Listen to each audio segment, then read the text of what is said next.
And welcome, everybody, to another thrilling edition of your favorite live stream wrestling podcast of the week. That's right.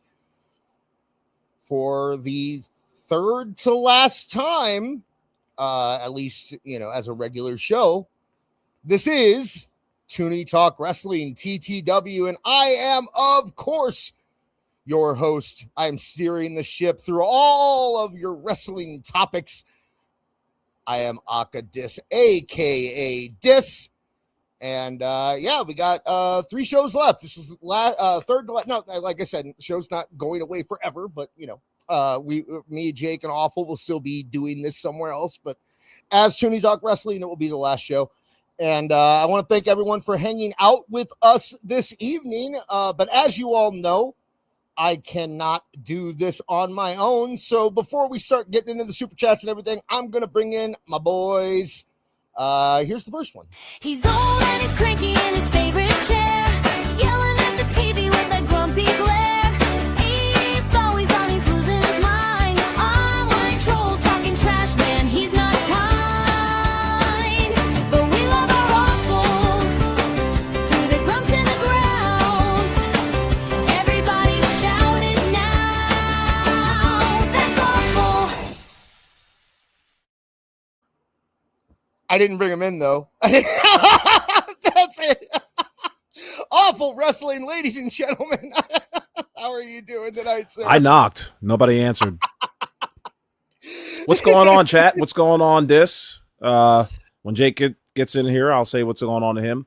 But before we go any further, I just want to say hello. That's all I got. Okay, good. That's a good one. Blank. I like that. All right, well, and spoiler alert, I guess. Awful spoiled it, but yeah, Jake is here. Spinning gray circle of sound, tensions ignite. Jake takes on the chaos, the verbal fight. Nice guy dropping pins on wrestling nights. Most famous on Tooney Talk, owning the mic. Light, and he's Jewish. Alt Jake from Alt Jake Takes On. How are you doing tonight, sir? Hello. I thought we were just doing that today. I think my cat during This Is Awful, my new cat jumped up on my lap and messed up my keyboard and my mouse and everything. And I think it made the sensitivity on my mouse like way higher because every time I just kind of touch it, it moves halfway across the screen. So like I had it hovering over your thing to click your intro, and I looked up and it's on Awful's intro. I had it clicked in to add Awful to the show, and it was like up on the screen. So I don't know what's going on there, but you gotta get into trouble when you first get them. That's how it works. But yeah, I got a new cat. I guess I didn't really talk about that at all last week. There's a reason for that. What is the reason? Nobody wants to hear us go on 15, 20 minutes about cats. One person doesn't want to hear it. They represent 5 people. For the end. That's what I do with mine when I have my stories. I'm like, I'll save it to the end. If anybody wants to bounce out, they can bounce out. But anybody wants to hear about the cat, give him the cat story. Not much of a story. I did want to warn people that he is little and loud, and there's a chance that you will hear him on the show. And if you do, I apologize. So, Awful. Question from the chat. Do you have a frog in your pocket? What does that mean? I don't know what that means. I have no idea. What is this we? No, yeah. The next I will say, what is this we? What you mean we, Kimosabi? I will say it's raining crazy out here again. Yeah, all last week we had our monsoon seasons. It was crazy. We're actually in the middle of a big heat wave here, so we're getting a lot of hot, dry weather, and perfect timing too. It's right when I have shit to do. It gets really hot and really dry, and I get all sweaty. But we talked. I talked about it a little bit. Cody Duffy asked, "Wait, you guys are going?" So I will, bring it up again. We are not this show is ending as Tooney Talk Wrestling. Me, Awful, and Jake will continue doing a show over on Awful's channel. So if you aren't currently subscribed to Awful's channel, make sure you subscribe over there. But I do actually have a bit of an announcement or a clarification at the end of the show today or tonight. I'll make you guys wait. You guys gotta hang on if you want to hear all that. But make sure you are dropping a like below. We still want people to check us out here.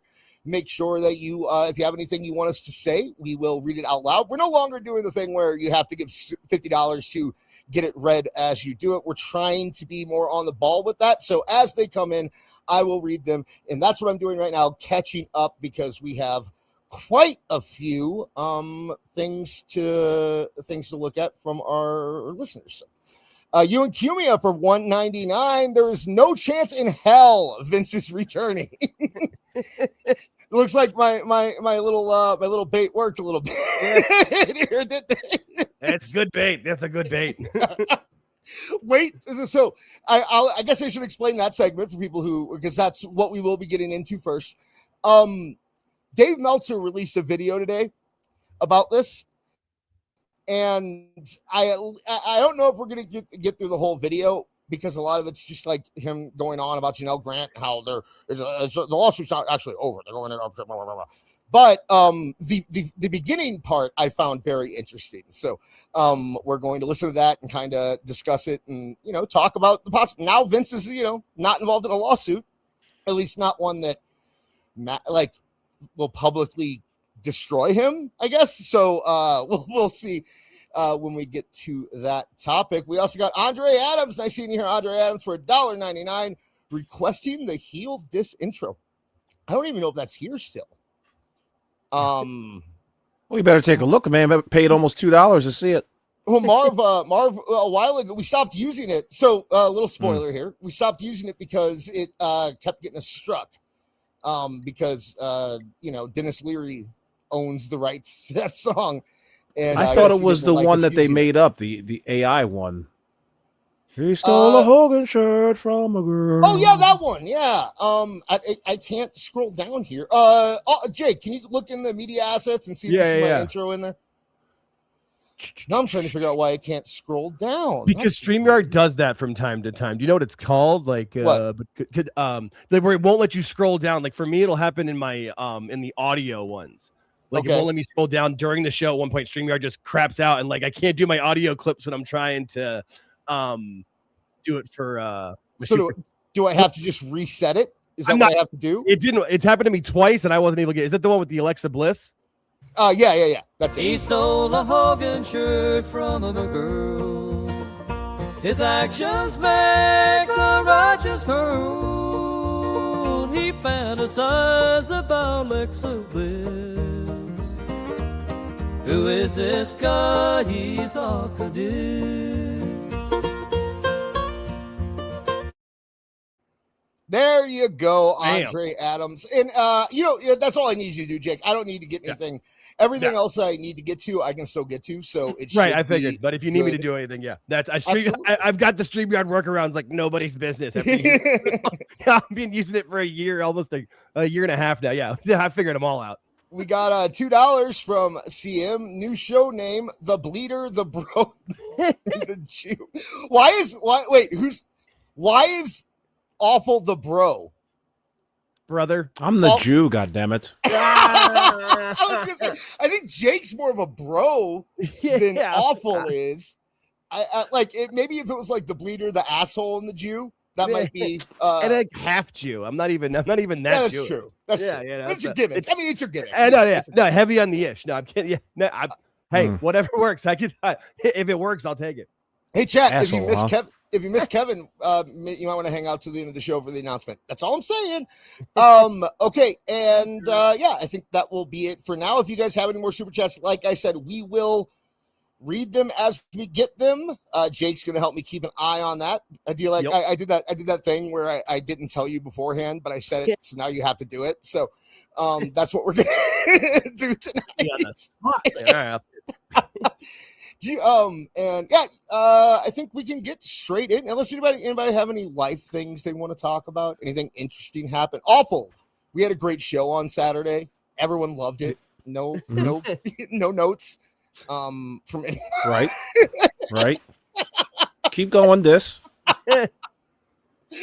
Oh, yeah. Man. You got something to say? No, you said you wanted to say something, so I was going to give you the floor to say something. Yeah, I said hello, and then no, you threw it to me. But I will say this: we will not have a show on Saturday this upcoming Saturday, only because it's my daughter's birthday. So I don't, Hey, are you serious? I'm being dead up. Max's birthday is Thursday. Okay. Nice. I was going to come to you and be like, hey, maybe I shouldn't do the show next week because, hey, guys, every week, every year, you can just figure that the last week of July, there's not going to be a This Is Awful show. Yeah, but we might do one on Sunday. I haven't figured it out yet, but we definitely will. You haven't figured it out yet, but we definitely will figure it out. The way you said it sounded like you were saying, I haven't figured it out yet, but we'll definitely do a show. So. I'm confusing in that way. So, all right, Jake, the floor is yours. You have anything you want to get off your chest? Do you have anything you want to rattle on about? No, it's fucking hot here. I just stay inside all the time. There's nothing going on here, man. It's fucking.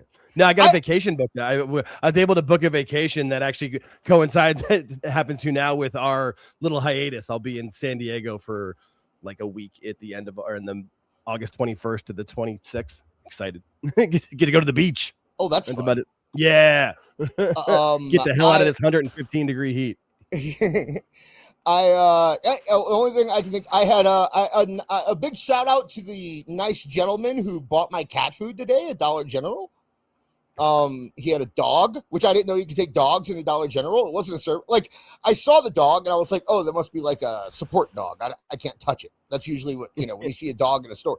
But then, like, it was just a big dog walking around with him, and it apparently wasn't a support animal, and it came up and it started sniffing me, and I went down to pet it, and then while I was petting it, the guy tapped his card and bought my stuff. So, good. Nice. There's some good in the world out there, and I like. I thought like this was slinging cat food in front of the Dollar General. No, I just right.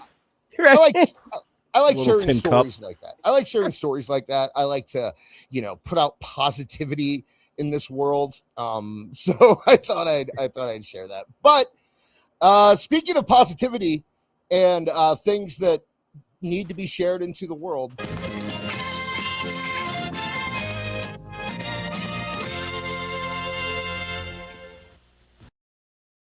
We got one in before the show ended.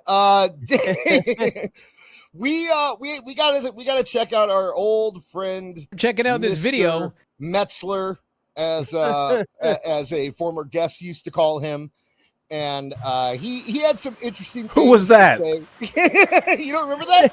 You don't remember the Who's Marie Shadows called him Meltzer. Oh, that's right. Yeah, oh man, shout out Marie Shadows. I wonder what she's up to right now. I don't know. Probably watching the show. Last time I saw her, she was having a party, and then she just kind of disappeared. I don't know. It was back in December. Something happened. I hope she's doing well. Seriously. I did too. Yeah, she was a nice lady. So yeah. But anyway, we have a little bit now. Brian here is going to tell you a little. He's going to give. I'll let Brian get his plug in here. Hang on. Don't forget, like and subscribe. Who you looking Brian. at? Thanks, Brian. Thanks for telling. Yes, what Brian said. Like and subscribe right below. That click was very aggressive, Brian. Real aggressive. You heard it on like. Right? That's aggro, man. Sounded like a clip being cocked. Yeah, I was just gonna say, like, you best subscribe, mother. That's exactly what I thought too. I was like, Jesus. All right, so I already kind of gave you the setup. They're discussing the Janel Grant. So, boy, awful. I'm sure you're very in tune with what's going on. Do you want to explain what's currently going on with the Janel Grant lawsuit? They're settling privately. I can, that's as long and short of it. They're settling privately. Now we kind of knew that these guys were going to settle privately. I can't remember though which one of the parties wanted to do this privately. I kind of want to think that it was Janel, but it doesn't matter. She accepted. After this entire fucking world tour, well, only around Connecticut, but after this whole Connecticut tour of trying to save victims of SA workplace incidences, she wants to settle in arbitration. And the case is dismissed. Yeah, with prejudice. But I do want to point out, to give credit where credit is due. Once again, good work from Brandon Thurston. He reported this like 2 weeks ago. So I have to give him a shout out, because I've had my issues with him in the past, but when he wants to, he can do good work. So Let's check it out. Let's see what our boys Dave and Brian have to say about this. It is quite the interesting story because on one hand, this thing kind of ends with a whimper, and on it's quite the interesting story. I haven't seen a Dave video in a little bit. I'm pretty sure that hair's thinner now. Like I haven't watched a Dave video since the last time we did on this show. I don't think so. It seems like that line's thinner. Why does Dave Meltzer? Why does he wear the same headphones that I wore in like 6th grade computer class when we were playing Oregon Trail? And he walked in and every computer had a headset on it. Remember, they all looked exactly like Dave Meltzer's headset. And nobody, and that was before the time with wipes. Those things are gross. That's how I assume Dave's are. Andre Adams for $1.99. Everybody's a victim until a bag is available. Oh, yeah. Which, and I'm not defending Janel Grant by any means, but really, all she ever really wanted was the bag. Her stupid lawyer was the one who was like, "We're gonna do all this shit." I don't know why she hired that lawyer. I don't know, man. I think if Vince just would have paid her from the first, all I would say was if Vince just would have paid her initially, none of this would have happened. He could have kept his job. Yeah. It just everybody's so dumb in this thing. I think Janel Grant wanted to be like an MSNBC host. Or like one of the leg girls on Fox. You know what I mean? Like, I think that's what... Get a seat on The View. Yeah, I hear you. Yeah. I think that's what Janel Grant wanted. Janel Grant wanted to have... Right.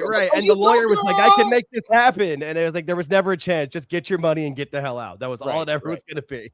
So let's give Dave Dave. Yeah. On the other hand, when you look at the ramifications of this, it's like, this was like one of the biggest things that ever happened in wrestling. I mean, No. Not even close. No. I mean, I guess you could say because it ousted Vince McMahon.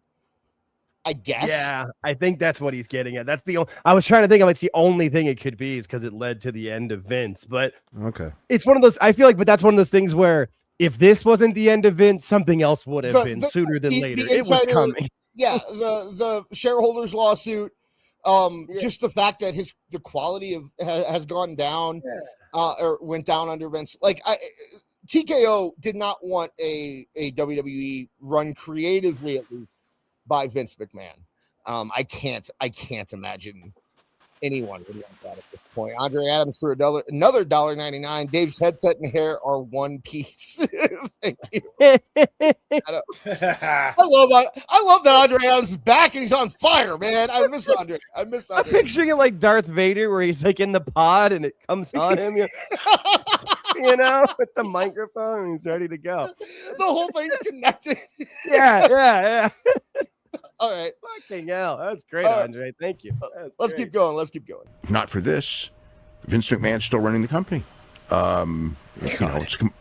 Hey, Jake, you and Dave, you're on the same wavelength. You two, it's like two peas in a pod. Get me out of here. I disagree. What did I say? Fuck. It's a completely different company. We don't have the boom period that we had a couple of years ago. We don't have Ari Emanuel and Dwayne, messing with creative all the time, or at key times. I think that's low on the list. What the hell is he talking about? I'm going to go back and give him a chance because I don't really understand what he's doing here. We're going to go back about 30 seconds.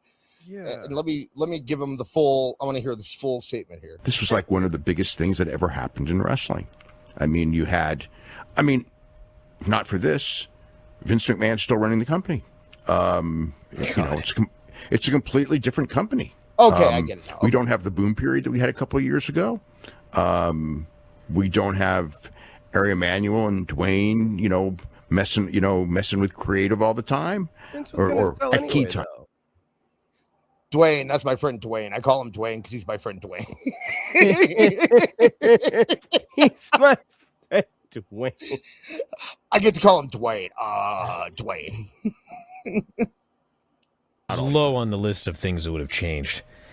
I think the biggest change is this thing would have just been like, maybe AEW would have been even stronger than it is now. Oh, I think it for sure would have been. ABW? I don't know, but he's right. That is correct. AEW would be in a much better position if Vince McMahon was still in charge of WWE. Like if he never lost control of WWE. Right. I believe that. The thing is, Actually, no, wait. Okay, you go, Jake. But I've changed my mind. You go. No. The thing is, the only reason that like my counterpoint to anything of the statement here is Vince was part of the sale. Like he wanted to sell. Like now he would have still been like in charge, but Ari still would have been his boss. Maybe The Rock might not have been it, but like. And any one of these other slip-ups probably would have cost Vince the job at any point. But just acting like the company wouldn't have sold the TKO, like Vince was part of that sale. So I don't know. Right. And I think Vince was trying to cash out. Is my to add an asterisk to my last statement, they would have been more successful relatively. I don't think they would have gotten one more viewer because Vince was gone. I just think they would have looked better compared to the market leader. Does that make sense? Like, I think that last week's Dynamite would have got the exact same rating had Janel Grant happened or not, right? It's just, I think WWE would have kind of slid. We got a super chat. No, nothing to say, but thank you very much, Grega Beast. We appreciate your support. Now, let's keep this going. I don't think there's any question whatsoever. But there's still people who Andre Adams, $4.99. So in Dave's own words, AEW had nothing to do with the boom period. That's correct. Yes, in Dave's own words. That's a good point. Someone should clip this. That's a good point, Andre Adams. Because he always says, WWE's doing good, AEW's doing great. And it's like, no, you've just admitted that AEW had nothing to do with it. We used to fight. We used to argue, not you and I, or me or Jake, but we used to argue that online, like, yeah, WWE's going through a boom period, but wrestling isn't going through a boom period. And I used to say that if AEW got their shit together, now we're talking about a boom period, like what we had in the 90s.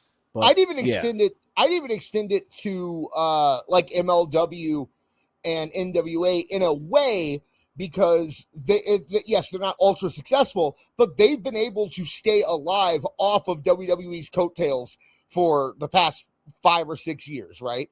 They've been able to have a roster, be able to, keep doing shows and that kind of thing, because there is a boom period with WWE. So that does trickle down to them. It doesn't trickle down when you have a completely different product that mocks WWE at every opportunity they get, like AEW. So yeah, I agree with that. We have another super chat here from Ewan Cubey up for $4.99. Dave has no credibility. Nobody likes him. Why is he still relevant? Need a glom gold. Glom gold, glom gold, glom gold, glom gold. And you knew how to get it, Ewan. You do $4.99 or more, you get your glom gold if you want it. And yeah, you like to think that, but Dave Meltzer is still the guy that gets called by, CNN when something happens in wrestling. He's still the guy that they go to for all that stuff. So until Dave Meltzer is completely irrelevant, I will never stop showing how dumb he is to people. But thank you very much, Ewan. You and a few other people. Yeah, thank you very much, Ewan. I said dumb to go around with Dave. My first Twitter name when I came back was something about Dave Meltzer. Dave Meltzer has a problem or something like that. So, but thank you very much, Ewan Cumia. Going back to the clip, like, are nostalgic for WWE. Don't do that, Vince people. Don't do that. I know. No one can. Like, I get it if you were like an Attitude Era fan and you haven't watched since. But there is no. The Attitude Era was 25 I know, years Dave. ago. That's the point I'm making. There is no way that if you watched this in the last 3 or 4 years that Vince was in charge, you cannot possibly be reminiscing for that era. There was nothing about it that was any good whatsoever. Guys, do you remember Raw would make no sense? They would have a card for the next week. None of the matches would take place in next week. None of them. I mean, if one took place, it was like, wow, actually one of these matches took place. He tore apart the script every Monday. I mean, it was a disaster. It was a disaster. Yes, you don't. What do you? Who wasn't that 10 years ago though? I mean, that was 10 years ago up until the end. I mean, he was like that his entire last. Yeah, he was doing that into the pandemic era. But my question is that who is he trying to convince? I think everyone is on the same page that Vince McMahon was terrible at the end of his run. I don't think we need to dwell on that very much, Brian. Thank you for making a point that doesn't need to be made. And if anybody needs the reminder, that Raw after Mania 39, everybody remember how terrible that Raw was? That was like Vince was back and making moves, and it was the worst thing ever. And like they were like, "Go away." That was he's never got his hands on creative again. Yep. Cannot possibly bring this guy back. I mean, as far as bringing him back, that's a whole nother story. I don't know. I mean, it would not shock me that he's brought back in a position. Just to do what? Smartest thing Brian said so far on this clip. Well, now I have a question. Why to do what? Yay or nay some of the bullshit that you see? I still give him that kind of cachet. You know what I think he'd be good, and consultant. I'm gonna let him have a say, and then we can talk a little bit here because sure. I have thoughts. I don't to know. Do what they may do. I mean, it wouldn't shock me. It wouldn't shock me. I don't know that I would expect it. I cannot imagine he would be put in charge of anything. I mean that it's not like they're going to have him replace Nick Khan calling the shots. He certainly isn't going to replace Paul Levesque doing the booking. There's no way they can go to that card. That's not going to happen. But the idea of bringing him in a figurehead position, trotting him out every now and then, it like I said, it wouldn't shock me at all.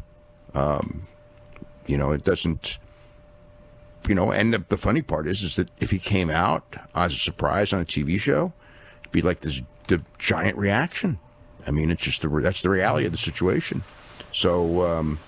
I'm not saying it'll happen. I don't know. I cannot imagine him being put in a position of any real. Do you mean to replay it? No, keep going. Okay. Real decision-making power, though. That I couldn't see. Shapiro and Emmanuel aren't going to give up that power that they have in that regard. They're not going to replace Nick Khan. I mean, Nick Khan's gotten very, very powerful and very, very successful. They're not going to replace Levesque, I don't think. Not with Vince, anyway. And I don't think they're going to replace him anyway because they haven't trained anyone for that position. And, who has been, who's out there that they would trust in that position? I mean, that one of the big problems with wrestling. In fact. So you can see now he's trailing off into like who. It's like he was talking about if Vince would replace Triple H.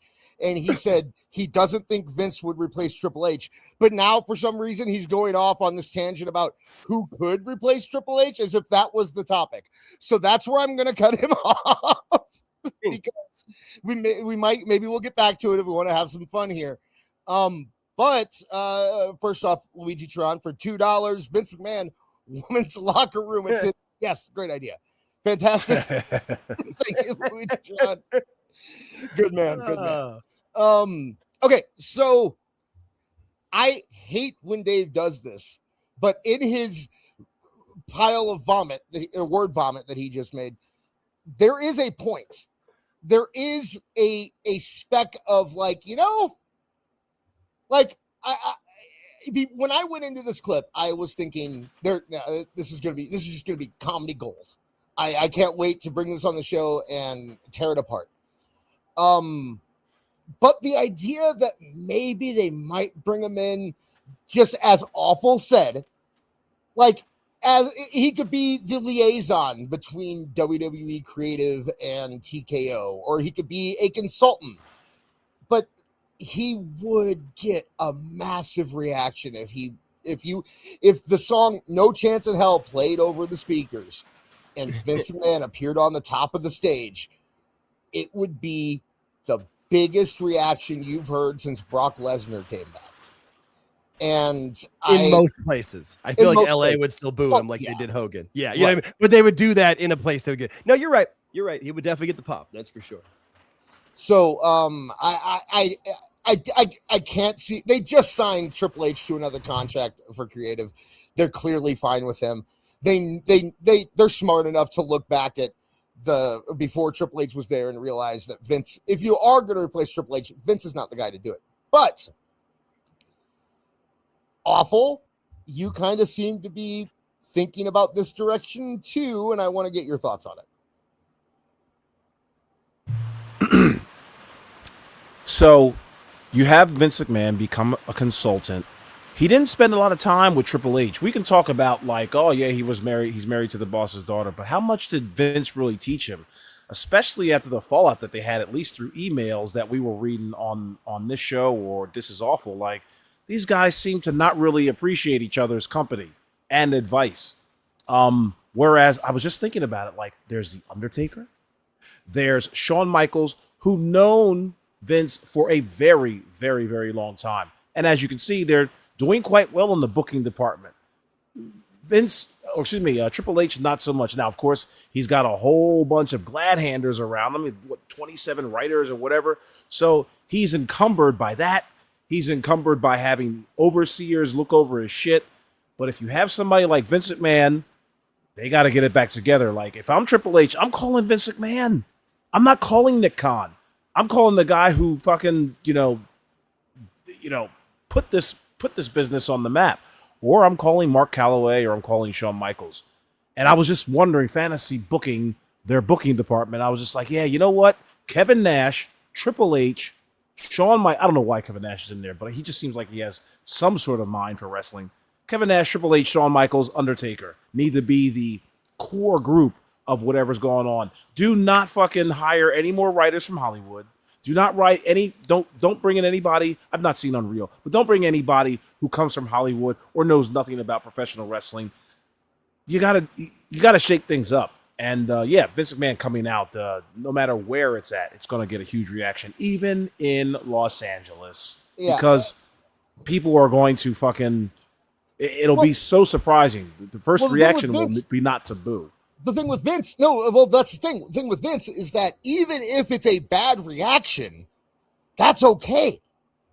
You know what I mean? Like, as long as it's not quiet, they could boo him, they could cheer him, it could all work. And I'm not saying this is a good idea. I want to make that clear.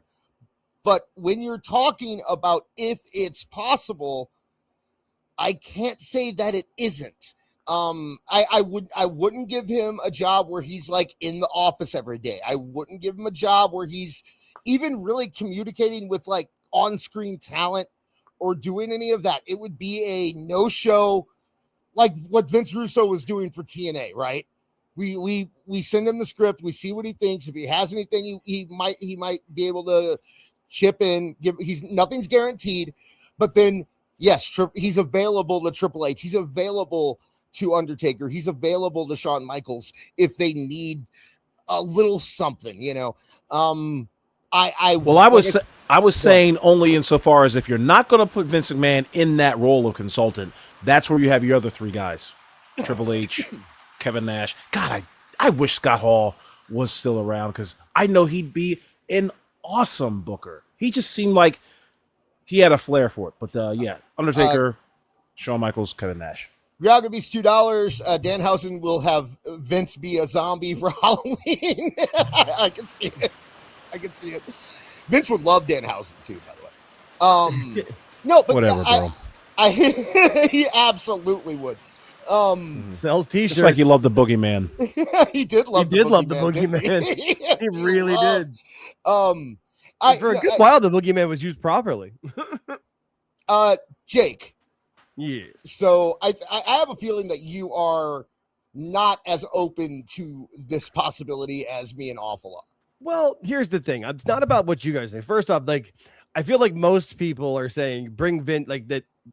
The only chance for Vince to come back is to be the head of anything. And first, he turns 81 in 5 weeks. Like, right. You don't need an octogenarian running the company. Now, consultancy, here's the thing. Put him on like a Legends deal. Let him have like some sort of, being allowed, like being able to be contacted if you want to. Put him in the Hall of Fame. Like, you can have him like be what is an 81-year-old going to do for modern television is my point. Right. You know what I mean? Like, and I know that like the creative, it's not nearly as bad as the IWC wants to think it is. Like, they're selling tickets better than basically anything else is selling tickets in the world right now. Like, it's not like they need a complete overhaul. And Vince you could do it, but he's so much older than we realize. Like he's free. I don't know. Well, You could bring okay. him, I have if he's available to be a consultant, be cool with people. That's great. Like that's fine. Maybe give you like not even like as much as Pat Patterson did, but kind of like, hey, you need to get like something over the line. But does he have the capacity to do that anymore? I mean, you know what Vince would be great at? You know what Vince would be great at? Vince would be great as the guy who goes to blank wrestler and says, or, calls him on the phone or something and says, "You're jobbing tonight, brother, deal with it."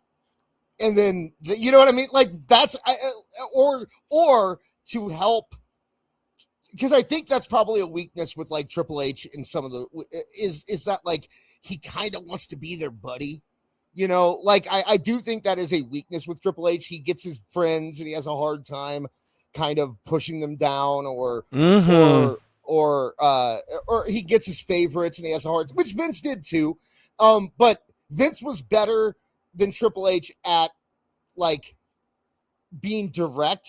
And even if he's not the one doing it, he may be able to help Triple H get to that point where Triple H can be that guy, can go to get some, not feel worried about going to, I don't, Ricky Stinks and saying, we're, I mean, Sheamus is a Triple H guy, and he's got no problem telling him, we're not re-signing you. There's all the rumors about Bayley leaving. She's a Triple H person. I feel like that's the face he wants you to feel like that he's one of the boys, and that's what he wants the public to think. Yep. But I don't think Triple H has any problem. Well, I don't think Triple H. I'm not talking about people leaving because I don't think Triple H has anything to do with that. I think I'm talking. But he's the one not booking them though. Like, you know what I mean? Right. Like, hey, right. Creative's got nothing for you. That's kind of. But I'm specifically saying that I think Triple H probably does have a problem. Like, Johnny Gargano's still on TV, rolling around backstage. Right. I think that there is a bit of him that has these pets that he wants to keep around and that he has a soft spot in his heart for and that he wants to make sure.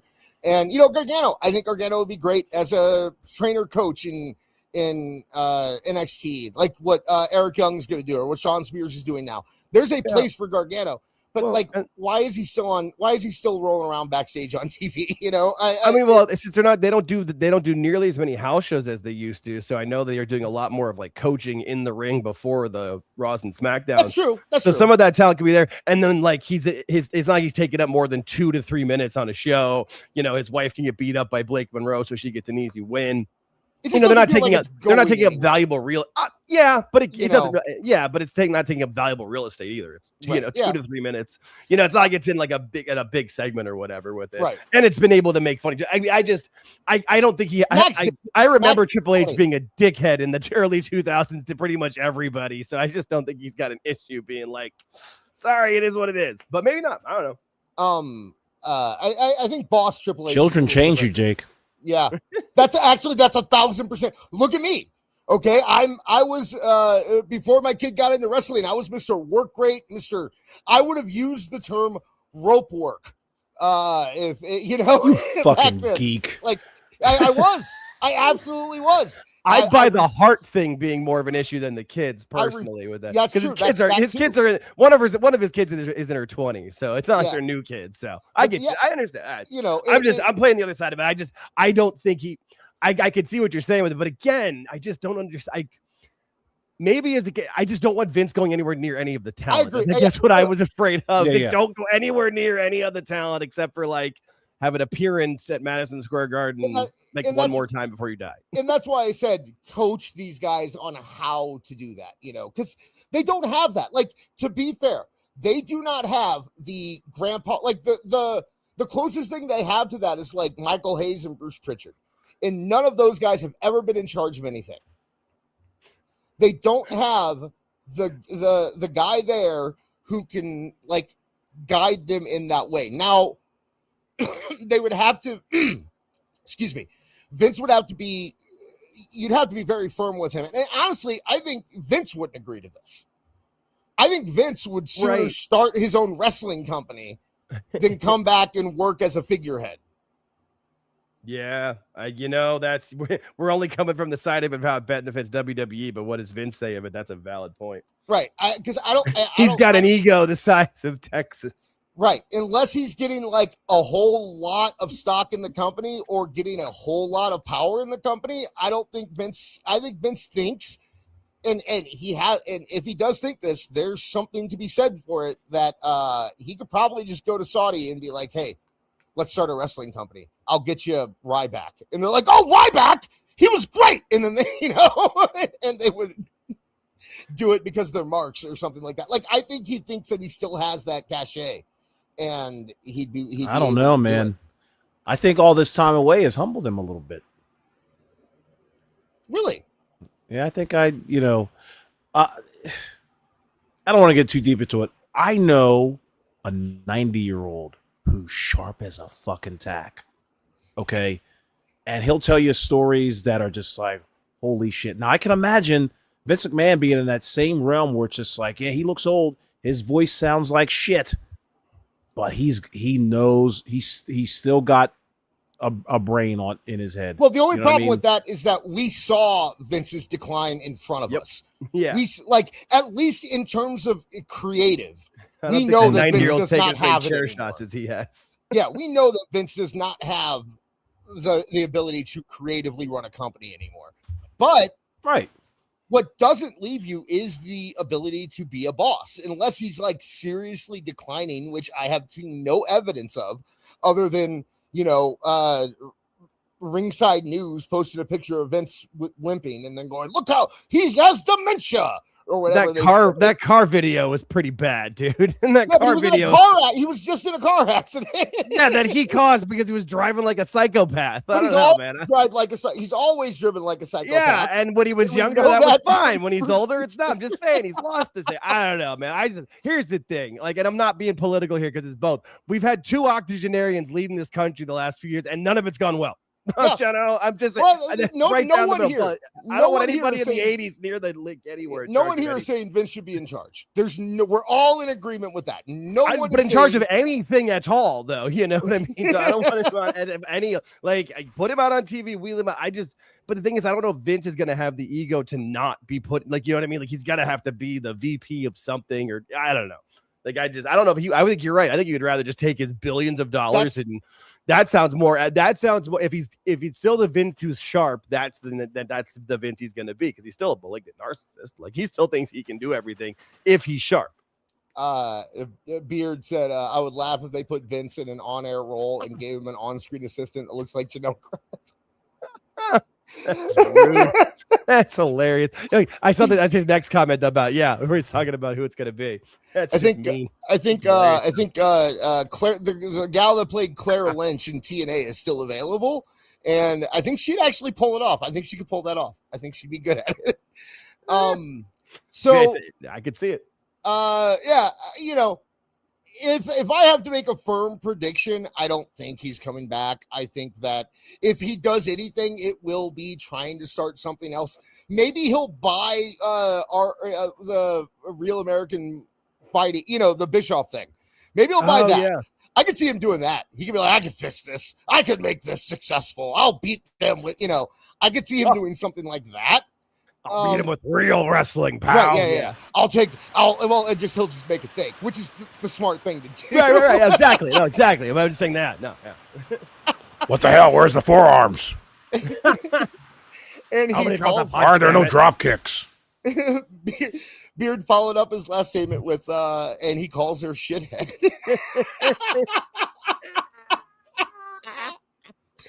We can't beat that. I think it's that's out the park. Walk-off home run right there from Neckbeard.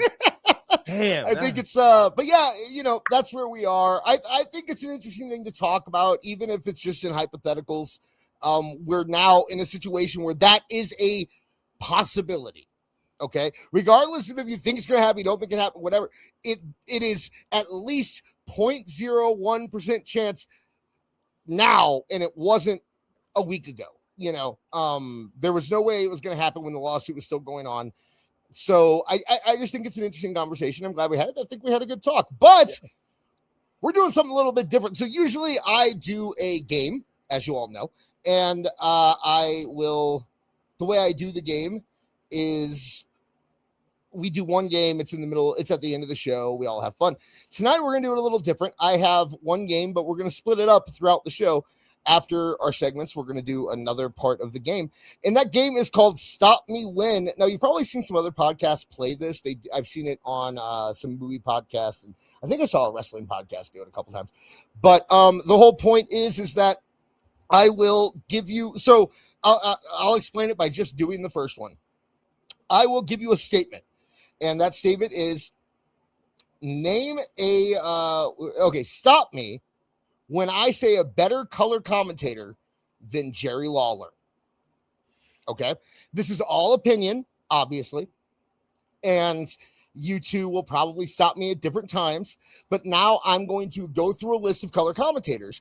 And I want you to stop me when we get to a better color commentator than Jerry the King Lawler. So we will start off, and I put these in a thing and I got them randomly generated. So except for the last few, I put the best ones at the very end so that, there was at least something there.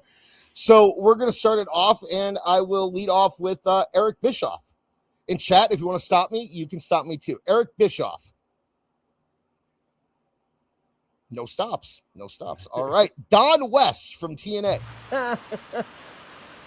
Any stops? Don was fun, but no stops. No stops. Stevie Ray from WCW. Stevie Ray was so bad, dude. Do you remember Stevie Ray? Oh, man. I didn't until this moment. All of a sudden, there was, yeah. Oh, wow. Do you remember Stevie He was Ray better than Mongo. He was better than Mongo. Yes. He at least tried. Mongo seemed like he never, ever tried.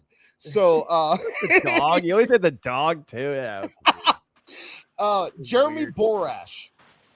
He had a run in WCW, did some in TNA. Nothing. Okay.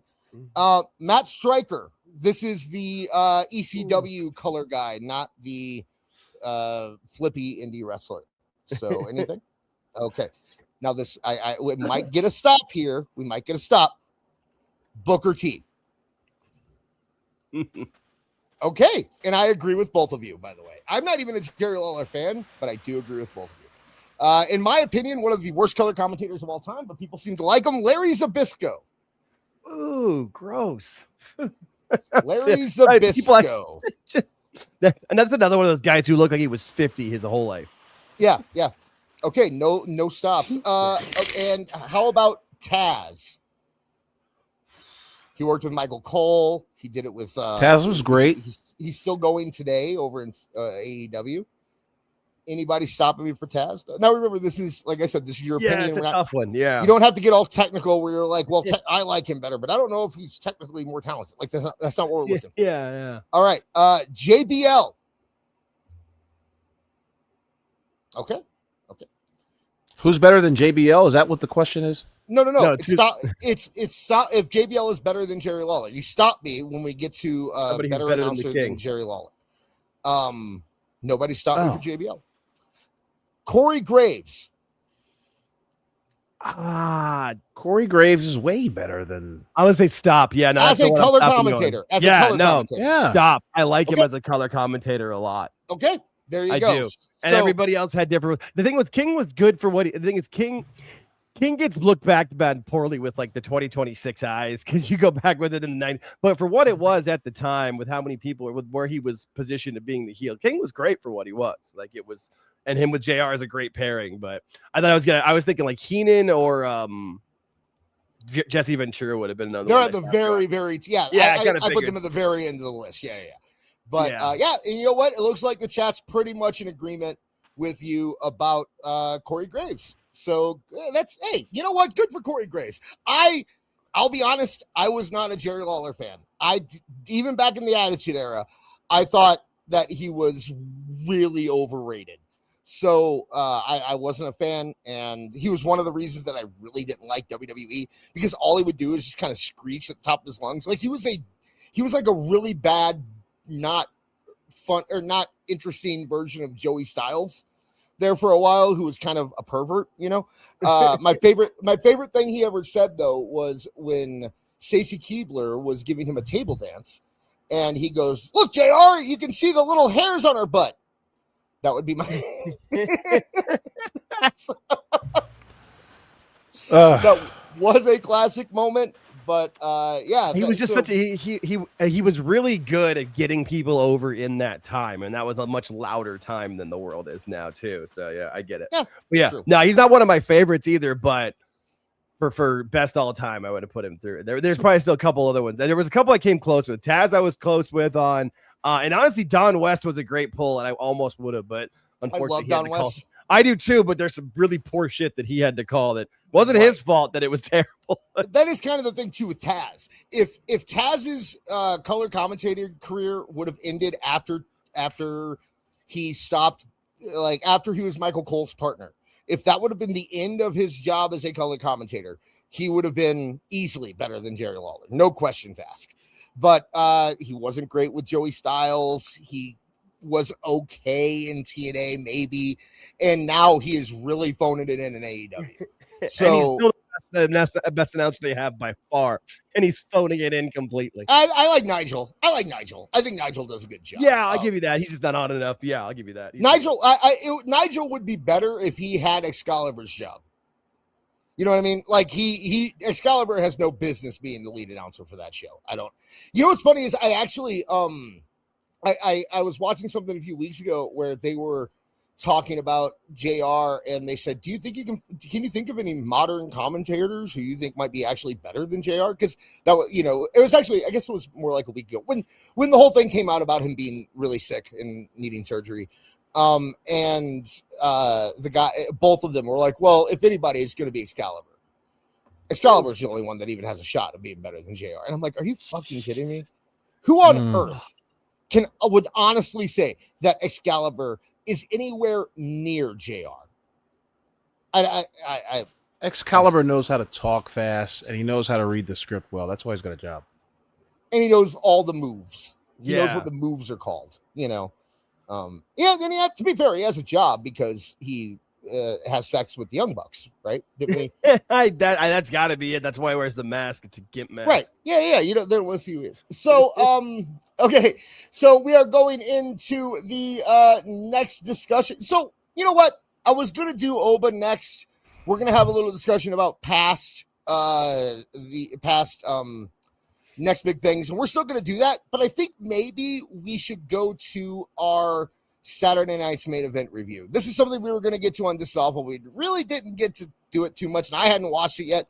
So it's probably a good time to kind of jump into it and give our thoughts on Saturday night's main event. Where is the card? Did you have the card here, Jake? For Saturday night's main event? Yes. No, I had the AEW one. I thought you needed me. I can get it. Give me a second. Okay, we'll give it a second. But overall, awful. You watched the show on Saturday. Overall, what were your thoughts? What'd you think? Just if you were giving it a grade off the top of your head.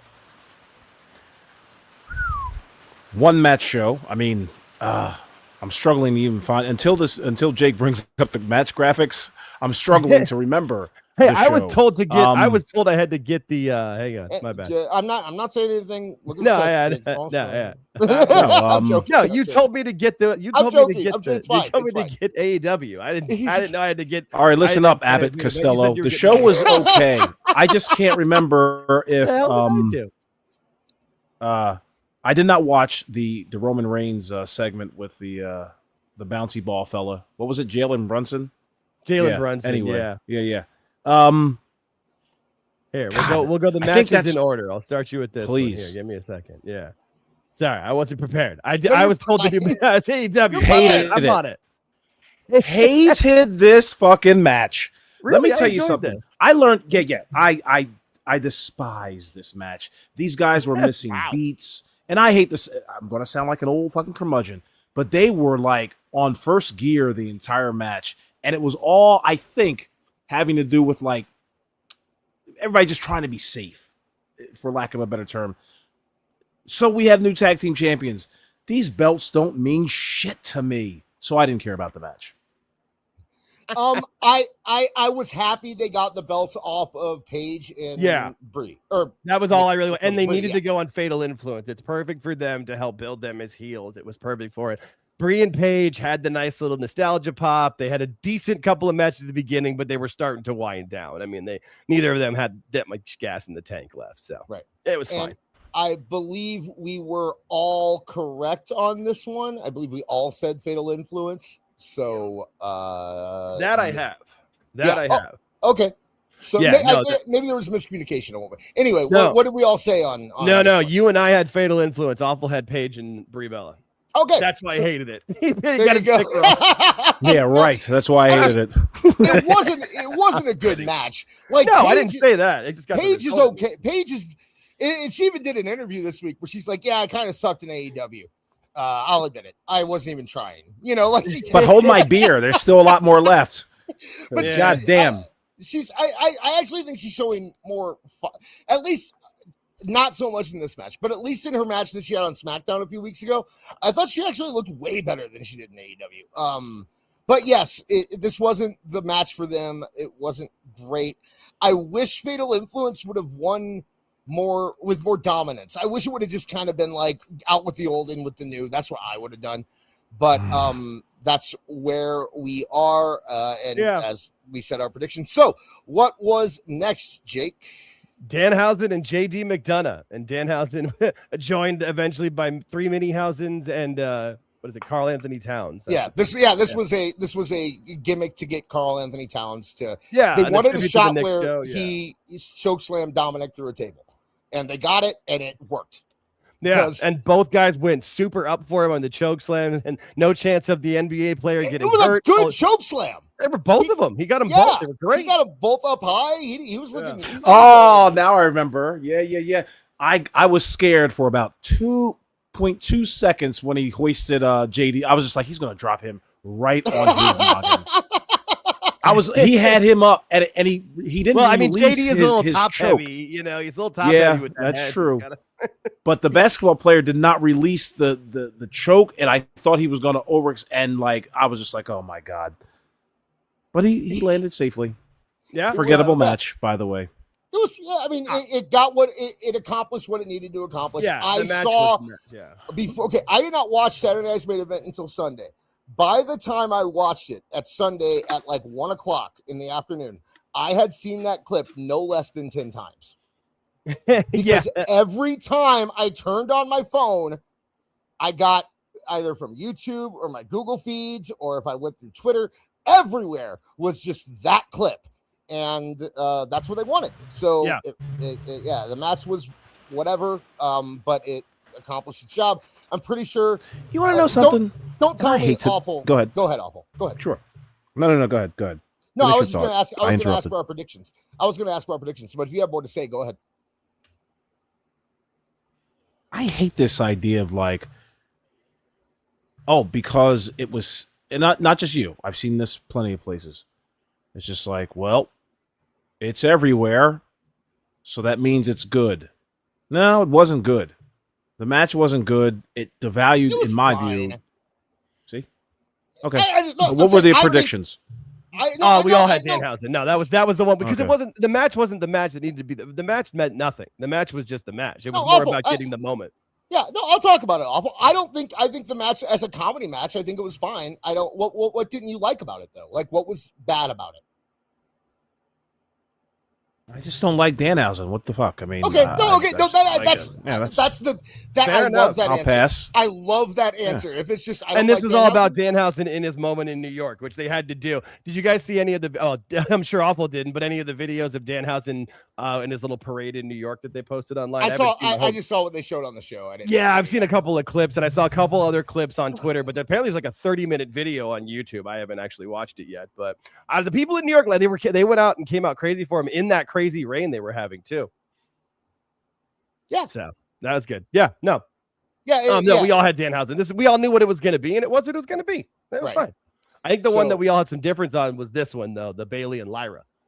Okay. That was the match that was different. So let's go with predictions first this time. What do we have? All right. So Awful had Bailey. You had Bailey by DQ, and I had Lyra. Okay. So Jake's the only one that got it right. Yeah. Match of the night. I think we can all agree on that, right? Yeah, this match was insane. They did not have to go this hard. And maybe that, and I wasn't convinced. Everybody's been saying Bailey's on her way out, and I didn't believe any of that until I saw this match, and I was like, maybe that was her, swan song. I don't know.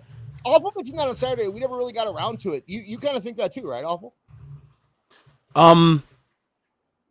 I guess you know what, that was my first instinct because like goddamn, like the what was it, the move that Lyra did at the very end, like where she like back kicked Dust, you know, that whole, you know, move that she did where she like kicks her out of the ring. It's just like, up, take it out the trash.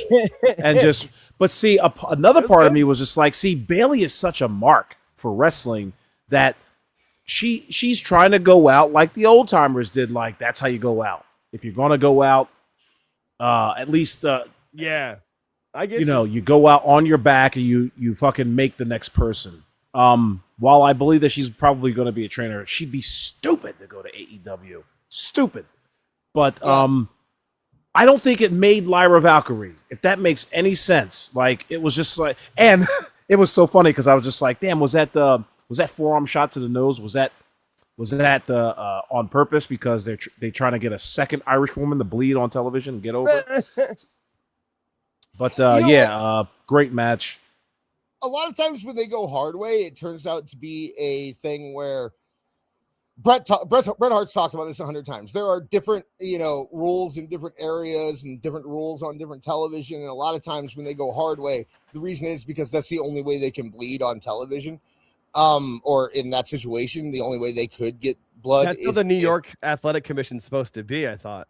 It is? Okay. I'm pretty sure the New York AEW had problems with that, didn't they? Yeah. That's why we're in, was it at Double or Nothing? Edge had like the spiked pile driver in Dax's head and Dax wasn't bleeding.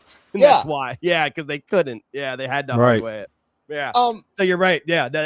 So maybe they wanted to do it. Like, hey, if we're gonna do it, hit me hard way. It just seemed like, you know, they were trying to be stiff and it was a slightly live round, but it made the match so much better though. It made her character with like this crazy grungy girl. Like, I don't know. And she came out with like no makeup on. I thought it was this is the most I've been interested in Lyra Valkyria since she came up from NXT. Same, absolutely. Not that she's been made, but she's definitely more interesting. I definitely said it to Awful on the air. Excuse me. I personally, when I watched this match, my first thought wasn't, oh, Bayley's gone. That wasn't my thought. I didn't even think about that until I saw everyone online being like, well, Bayley's gone. No, Bayley's leaving. And it's like, oh, I guess maybe. But my initial reaction was, oh, she's kind of winding down. She's going to take that role in NXT. Because that's kind of what they've been talking. That's always been the plan, was that Bayley was going to move into NXT and kind of take over the women in NXT. And it would be really, really dumb of her. And this isn't even a statement of like, I think they wouldn't use her correctly in AEW. Has nothing to do with it. At her age, it would be really stupid of her to turn down, which we know she's been, like I said, they've talked about it like on Unreal, you know, that she's going to kind of move into that position. To turn that down to go play with your friend in AEW seems like a very bad move long term, in my mind. I would agree. I would think so, yeah, because she's what, 37, 38, something like that. Like she definitely has more gas in the tank, but you're probably being the NXT coach and then being able to maybe come out and have a match or two here or there, you know, come out of retirement, you know, that kind of stuff would be much smarter. It's one of those things. Did you want to get because you wouldn't probably get the exact same pay that Mercedes got of $10 million a year, but let's say she gets 8, like how many years of that is that worth your whole I love Bayley. I have a thing for Bayley. I think Bayley's great. No, really? We didn't know that. What on earth how the hell could she earn $8 million? You know what I mean? Like, she would get maybe that's it. Maybe it's just like, well, I'll give up that whole thing because Tony Khan's going to pay me enough that I don't ever have to work again. That's the only thing that's the only thing. But I think she wants to coach and loves wrestling. And honestly, like, yeah, she might not get that exact amount back from WWE, but it's a lifelong career. Once you go into the coaching stuff, they get the health benefits of an actual company. I could see it. I think it'd be a smarter move. Plus, she seems to be a WWE lifer, and we talked about before Triple H and the Triple H people. I had heard people saying it leading up to the match, and I was like, "There's no way Bayley's leaving." George and I said it on air multiple times. She's a lifer, but watching that match and how hardcore it was, I was like, "Well, I could see it now, but I don't think it's happening." There were people. The door's open. Like 2 years ago, there were people saying that Bayley was on the short list of people that could replace Triple H. Okay, and these are like Dave, like quote unquote wrestling journalists, and now, okay, Beard brings up a point, and I want to say it. And the point is, make sure you hit that like button. No, that's not the point, but yes, make sure you hit that like button. The point is that I could see her leaving for 2 years and coming back, and that is kind of an issue, I think, with WWE, is their willingness just to forgive and forget that quickly. I think there needs to be some pushback on that. I think that the Beard, are you talking about her going to AEW for 2 years? Yeah, that's what yeah. Oh yeah, listen, I just had a thought about that. Bayley would be better off sticking around, probably going on vacation. There's a better chance of Mercedes Moné coming back to the Fed. Yeah. Before Bayley goes to AEW. Yeah. Yeah. I mean, I don't want to play in your dirty house. Come back over to the mansion. To wrestle those type of matches, yeah. Really. I think that is a problem with WWE, though, and I think it's something that Vince McMahon could solve, and that's why we want Vince. No, I'm joking. I think that they need to be tougher about that. They shouldn't have taken Aleister Black back. They shouldn't have taken Andrade back. True. Rusev was probably an exception because Rusev, it was like out of his control when he left. I believe it was a COVID thing at the time, and they just weren't re-signing him, and he went. But the other, like, if someone chooses to leave when you offer them a big contract, at some point you got to say, hey, look, Bayley, you're great, but we got 9 Baileys in developmental right now. And by the way, that job that you passed up at NXT, Candice LeRae is ready to take it. So sorry, I what are you gonna do? And say what you want about Candice LeRae, but she was, their last trainer was Sarah Stock, and Candice LeRae and Sarah Stock have a very similar trajectory. And she produced Charlotte Flair and Sasha Banks and Bayley and all of these women that we're talking about now. So it is kind of a thing where it's like, if she goes, I would not let her come back. I wouldn't. I wouldn't let Edge come back right away. I wouldn't let, Christian maybe, because he was out, but I would, anybody who left WWE and went to AEW at this point, I'd say, nah, dude, unless they have a prominent plan for them, unless they have a real reason for them to do it, or unless it's been a really long time, I wouldn't bring anybody back. And that's one mistake that I think WWE's making. I don't know. Jake, what do you think? Do you think? I think it depends on it's situational on me. Like if WWE decided to cut them, like if they cut you and you had your 90 days and then you went to AEW. Yeah. All right, that's different. And I'm pretty sure Aleister Black, that's what happened to him. Like they brought him back up from NXT. He had like that one thing on a Friday where he was like, I think it was Randy Orton, and then they cut him. And the reason he could show up in AEW is because he was still in the NXT contract for 30 days. So if we cut you and then you like for WWE, if they cut and then you come back, okay. But if you're at like what you said there, like with Edge, we're like, hey, we will offer you this contract and like we're gonna want you to wrestle sporadically, blah blah blah, and you choose to go to AEW, I get what you're saying, but also too like. It would just be situational to me. With that. Well, I think what you're doing when you do that, though, is that you're delivering the message to them that, you know what? Thank you, Andre Adams. I had Sarah Stock in my head.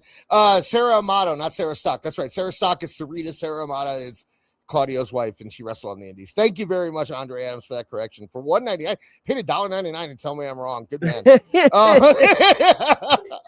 I just see why did you be right? Yeah, you know what? You don't want to sound wrong in the correction.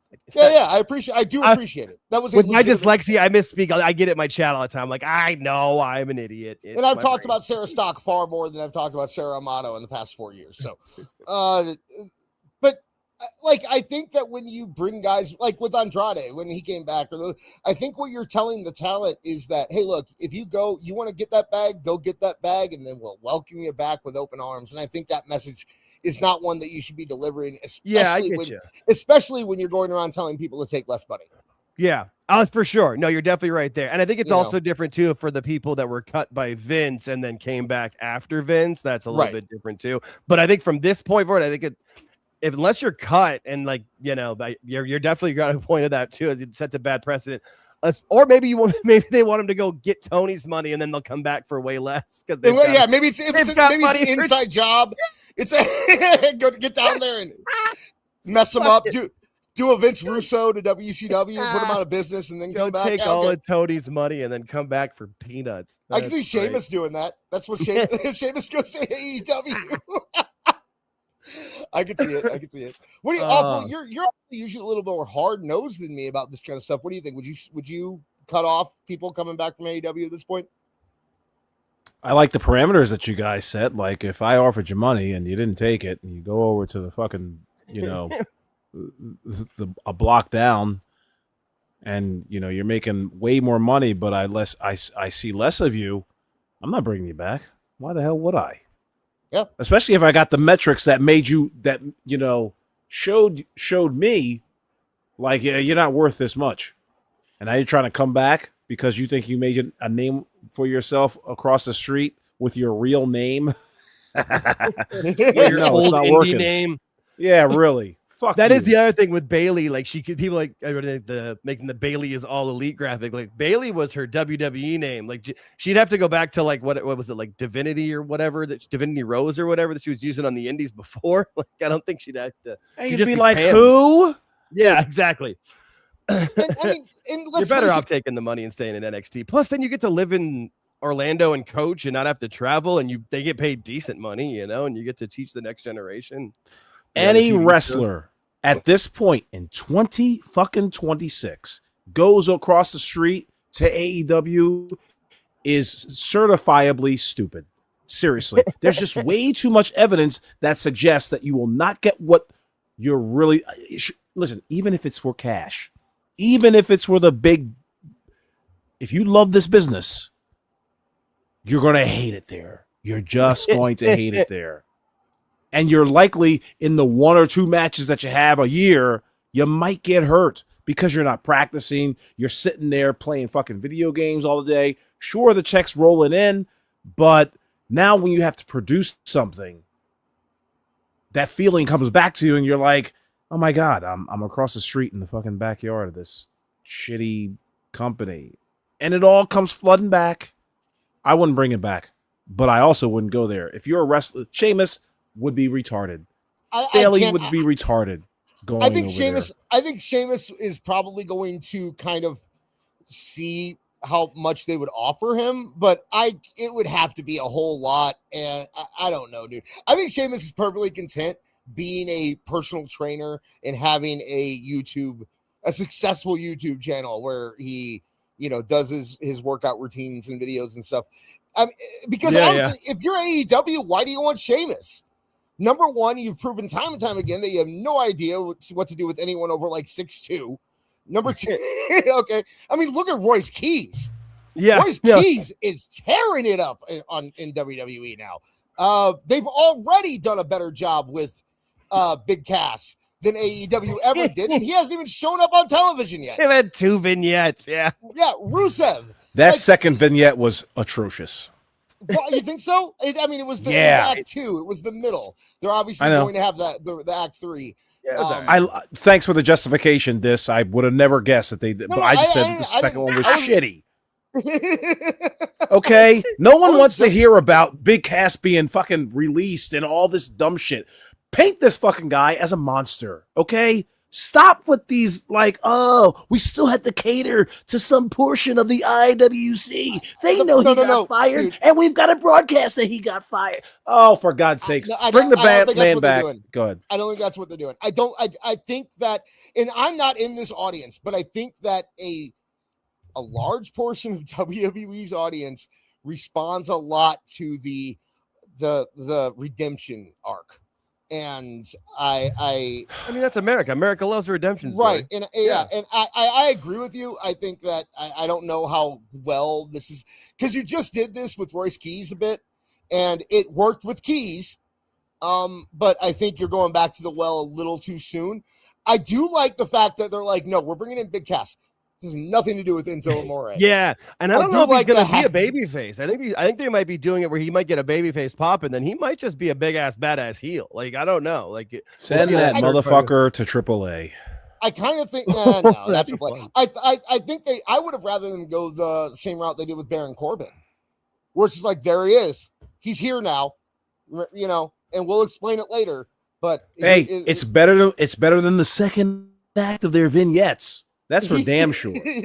He's intimidating enough that even people who don't know him will have a reaction to him. And that's kind of the same deal with Baron Corbin. Even people who don't remember Baron Corbin will have a reaction to Baron Corbin. I get you. Because it's a big guy coming in. And I although I always appreciate when you do the vignettes, but I think when you have somebody who's already been there, it might not be as necessary as it is for guys that like. I think it's more necessary when you're bringing guys up from NXT. Honestly, you know, to kind of do those vignettes and lead people into it than it is for people you bring in from the outside. Well, if you're bringing in from the outside who have been there before, because I think that you lose that surprise pop and that impact that you get. Like Baron Corbin, dude, I was like, yeah, okay. You know, like I never cared about Baron Corbin before, but he kind of surprised me. And now I'm like, yeah, I want to see what Baron Corbin's going to do. You know, he's in good shape. Like that was kind of, that's where I was with that. So yeah, I kind of agree with you awful on the big cast thing. Let's move on though. So right now Jake's in the lead with 3. I have 2 and Awful has 1. Correct.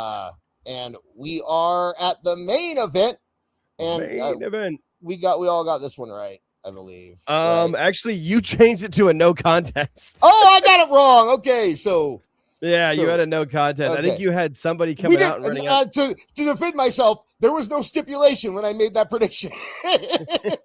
Okay, that is fair. They did put that in on Friday on you, but I'll still take the L. I'm that's not going to push it. That's fair. So.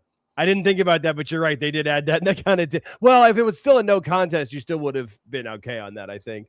And you almost kind of got that with Nick Aldis getting involved with it. You weren't far off. That was a pretty good bet. But again, that match did what it needed to do. Everything. That's in Saturday night's main event. We don't need to talk about the Jalen Brunson and Roman thing. That was what it was. But we don't need to talk about it. This match was a good match. The actual action in the ring was good.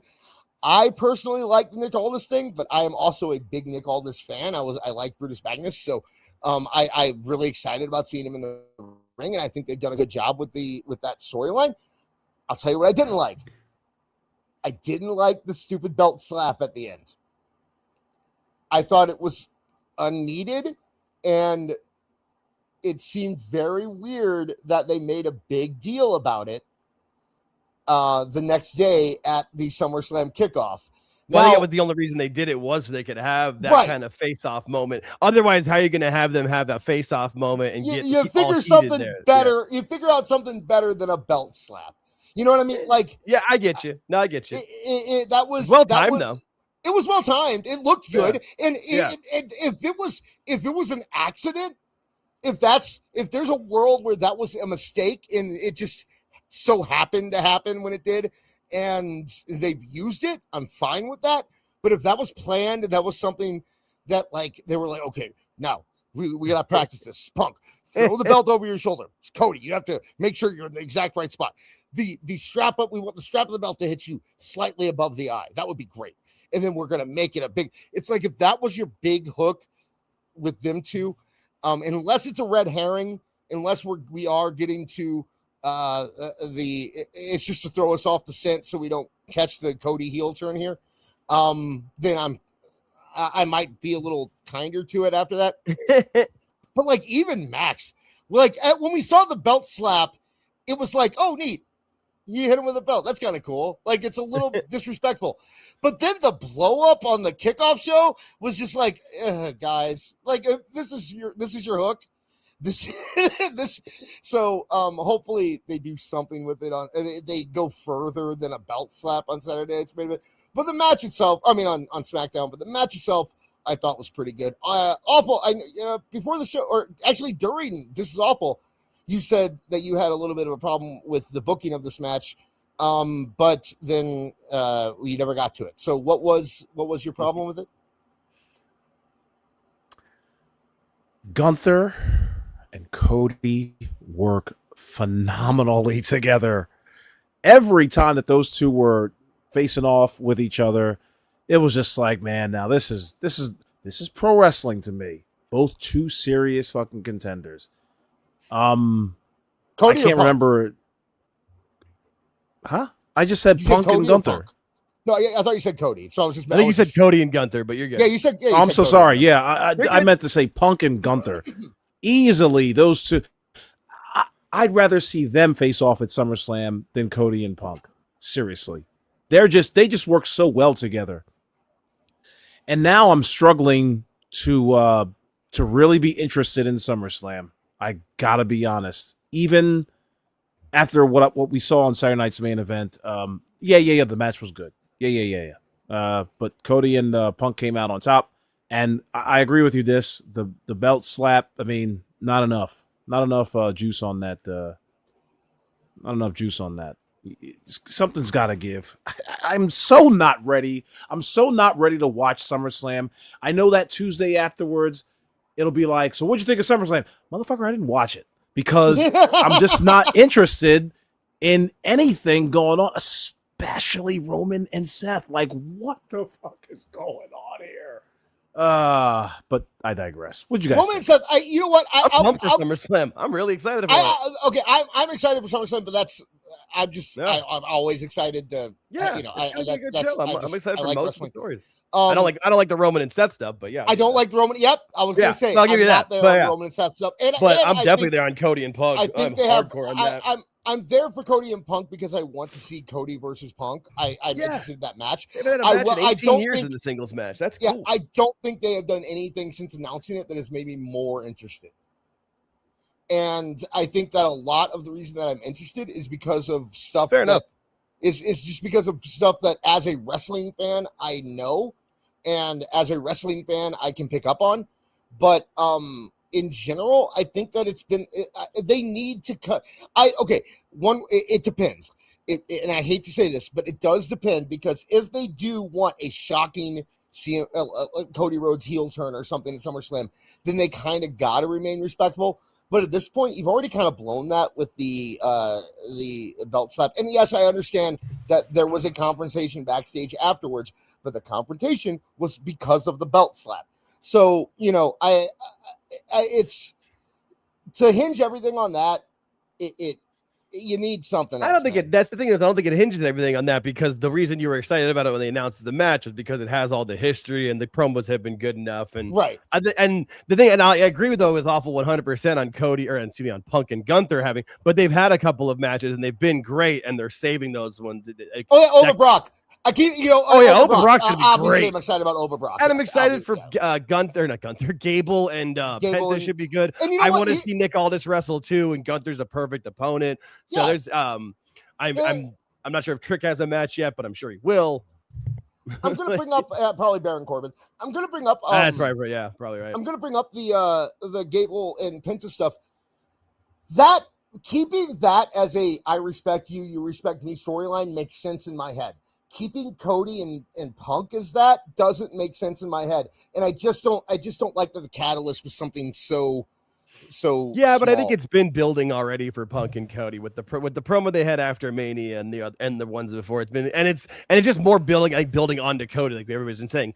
This is all getting to Cody. It's put the reason it sucks is because Cody's like at that edge where anything is going to set him off, and it leads to the heel turn. I think you guys are right that he's turning at SummerSlam or the night after or the. You and Cumia for $4.99. Cody confronted Punk backstage on camera. Credit to Nishi. Yes, I said that. Thank you very much. Yeah, Ewan, for keeping me honest. Although I still don't, like I said, the confrontation was about the belt slap, so I don't really. Yeah. I don't. But I think I think because Cody is being a bitch about it because he's so fed up, and that's going to lead to the turn. And I'm with you on you said it before about I just got to cut with you on Aldis and Gunther. Aldis is a great wrestler for the guy who hasn't seen Magnus. I've seen him a bunch of times. He's great. I think with the belt slap thing, I think the thing that makes me upset about the belt slap thing is that, like, if they were going to go with the Cody face turn, then the belt slap is a terrible idea. The belt slap is a 1,000% awful idea to do that, because if you're going for the big shocking heel turn at the event, you want that element of surprise. But if you already have Cody acting like a bitch about accidentally getting hit in the face with a belt, then you're already prepared for him to turn, or you're already prepared for something like that. So, you know, it's well, that's why I don't know about that one, Dis. Yeah, and I don't know if it's going to actually happen at the event or after. I think it's because he's going to lose, and the people are going to cheer Punk so hard it's going to push him further. Like, it's just all building on him. I also think if Randy Orton's healthy, he could be involved in it somehow too. So, but for this match, for Saturday night's main event, it was fine. Was your thing the same awful, or did you have a different reason to disagree with me? No. I'm a host. I have to. I know, get everyone's opinion. I'm not. I was good. I popped me. They need to. When's this thing? Next week? 2 weeks. No, 2 weeks. AEW So they got Redemption one more next week. Right? Did they do a contract signing yet? That whole No. gimmick. There's 2 SmackDowns between now and then, and no, they didn't do a contract signing. Okay, they need to turn up the fucking heat on Cody and Punk. I know it might be far afield for some people, but that Ric Flair Shawn Michaels promo that they cut right before WrestleMania, that's the energy that they need to have coming into SummerSlam. It doesn't have to be that promo, but they've got to leave that ring right before SummerSlam with that crowd buzzing. And I mean fucking buzzing, like, what the fuck just happened? Yeah. Now I gotta see. That face mug at the face-off was not it. Okay. I'm doing this on purpose. And what I was saying, you know, I just think that, so you don't think that if they're doing the heel turn at SummerSlam, you don't think it would be more impactful if they went into that match being like, we're going to see who the best wrestler is. That's what we want. No, you know? No. Okay. Yeah, see, I think that for maximum, because at that point, then Cody is the ultimate heel, right? Cody's been lying this entire time. He has hid his emotions and shown that he can manipulate and lie and pretend and act and do whatever he wants in search of that gold.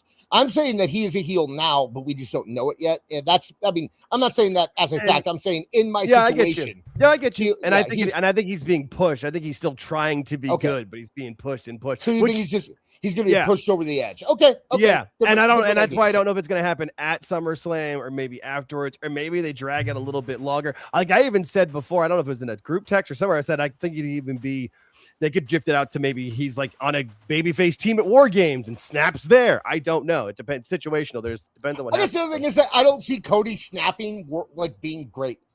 Like I can't picture Cody Rhodes snapping and me being anything like, oh, sure, Cody Rhodes is crazy. We really believe that, you know. Like I want Cody being in my mind. Cody as a heel is manipulative and the mastermind and pulling the strings and calculated. Right. He's not. It's not. He got pushed over the edge, and he's just so angry that he's gonna. No, but I think that turns him into that cerebral heel. I mean, like, I gave you everything. Well, fuck you then. I gave you everything. I was at every show. I stuck around for every autograph, and you guys cheered Punk. And then Randy Orton came back and kicked me in the head again, and you cheered him. I don't know. I'm just throwing things out there. I could see it lean more like I gave you everything, and you still cheered Punk. You still cheered Orton. Fuck you guys. I'm a heel now. And then he's the most cerebral and calculated heel. And then he forms one of the 4 horsemen groups. I don't know. There's ideas. There's a lot out there. That's why I don't think it's bad creative. Like everybody's like, oh, everything sucks. I'm like, it doesn't though. Just everybody wants it to be WrestleMania 40 all the time. Yeah, I mean that is true. People you can't do that. It's not how it works. Regina Sharp for $5. Whoops, sorry I'm late. I blame Goldberg. Funny thing about this comment. I thought when I first saw it, I thought it's a Glom Gold. So I pulled up the Glom Gold thing and then it didn't say Glom Gold. So I'm not going to play it because you didn't say it. So I'm not going to play that damn Bill I see what you're doing there. Shut up. Hey, can you guys talk about the last segment real quick? I have to go pee. So give me 1 second here, and then when we get back, we'll do the second part of the game, and then we will get into redemption. Yeah, all right. Now we can get off of that clip of Saturday night's main event there. I think we covered Saturday night's main event enough on that. I mean, if you wanted to, we can talk about the Jalen Brunson and Roman. I mean, we could both talk about why we're not interested in the Roman part. Like, I'm not interested in the Roman Seth thing, really. I mean, it'll be a good match, and I know it will be, but I don't really care. So I'm with you on that 100%. I swear it was almost like last week where they just like wrestled. What was the last time they wrestled? I think it's been a bit. Let me see if I can pull that up. Roman. Yeah, I'm just. I don't. They're kind of like they're kind of reminding us in these vignettes of what they happened. Like, oh yeah, that did happen. I always think of the heist of the century happened against Brock, but I always forget that Roman was there. Can I say a hot take? Please. These women. In fact, it was during the tag team match, Cody Punk, Gunther, Sami Zayn. All four men firing on all cylinders. Whereas the women, it was just like, oh yeah, like stutter steps. I think Brie and Paige had boo boo job face the whole time, and I'm not a big believer in boo boo job face because I feel like a lot of people. I feel like a lot of people who called out on everybody on every match, and then they don't talk about it. They only talk. They're like gamblers with the horse races. They don't talk about the ones they get right. Also, it was January 29th of 2022, the last time Roman and Seth had a singles match. So it has been a bit, but they've wrestled a shit ton. Right. I'm fine with it. I understand why they're doing it though for SummerSlam. Like it makes sense. It's a big marquee name, and to their credit, those $25 tickets have sold like hotcakes since they put them on sale. Like they were smart enough. Well, and they were smart enough to like. George and I were talking about this on Sunday. Shout out to my co-host George. We do a roundtable discussion show every Sunday at 8:05 p.m. Eastern. We were talking about this specifically and how they can still make their money on the lower level. Charge a shit ton for those lower level tickets. All the front 3 rows have to be VIP or whatever. Go make your money there. But have those middle, and if it's a big stadium, upper sections, have those as affordable as you can for families. Like if you've got 2 little kids, you don't need to be in the 6th row. Your kid just wants to be there. They'll see it. They'll be happy. Make it more affordable for these fans and these families, and they'll be able to come out, especially in, where the world is now with, the inflation and gas over $4 again. Just help these. And you've seen it with these $25 tickets. You've seen a lot more people be like, okay. Like, I'm sure they probably think it's their booking, which not really. It's people will go no matter what's on the card for WWE. Just got to make it affordable. And so I think they've sold like 8,000 tickets total since they announced the $25 sales. I think that was Friday they announced it. That's not too bad. However, I mean, I think I said this maybe last week. Like, it seems like the crowd is turned. And I'm not talking about the IWC. I'm talking about people in and around Minnesota, the Minneapolis area. And of course, I forgot to qualify that by saying to disqualify that by saying it's always the week running into the pay-per-view or the PLE where they really do a real hard push. They paper the town. They just, light up the entire town with SummerSlam shit or whatever. Do you like the morning? Send Trick Williams to the morning talk show, ladies. Right, exactly. Yeah, exactly. No, you're right. And if they've got upper level tickets are $25, that's an easy reason to come on TV, and people will see that. Yeah, I mean, yeah, I think they'll do pretty well. By the end of it all, I think they'll have a really good number for both nights. I don't think it'll be over 100,000, but I think it'll be Minneapolis is a pretty good walk-up town. They have been in the past, especially for summer with their weather. That makes sense. Yeah, they have been a pretty decent walk-up town, but I think that it is a good thing for the business in general if this show doesn't sell great. Or only if the $25 tickets sell great, because they've been $25. That part, and that's all I was saying. Because they weren't doing well until then, but they've sold a lot of those $25 tickets recently. Yeah, it would wake them up. It would wake them the fuck up. It would wake them up, and you know what it would do. And this is WWE is very careful, and I have this Oba segment ready, but I didn't think that we were going to go that long on Vince, so I think we might put it off until next week because it is a kind of a lengthy segment. But part of the reason for it was kind of saying about how we're getting to the point where these guys are ready to be the focus of the show. And it is I understand injuries and stuff kind of set people behind. Oh, by the way, Denisha gave us a $4.99 super chat to correct you. Jake, the crowd did cheer on Randy when Cody was getting beat up on table at WrestleMania 2, and Cody should turn heel. So I'm glad. You know what? That's what I'm saying. Yeah, I'm glad that we did that segment last week too. I've gotten a few people being like, you know what? I wasn't sold on Cody turning heel, but you guys really made me think about it. And Nice. I'm kind of getting there. Like, I think it is something like I had to do that. I was one that was not sold on Cody turning heel. I was one that was always saying like, you know, hey, he sells t-shirts, you understand it, you get it. But like at this point, it leads me to this. These guys, this Oba Femi, you got Trick Williams, Braun Breaker, who has kind of been left behind in the whole situation, and Javon Evans. I'm not saying push him to the moon right now, but he's been leveling up every time he goes out there recently. Like when he was in the match for the Intercontinental title shot, he looked so much more intense.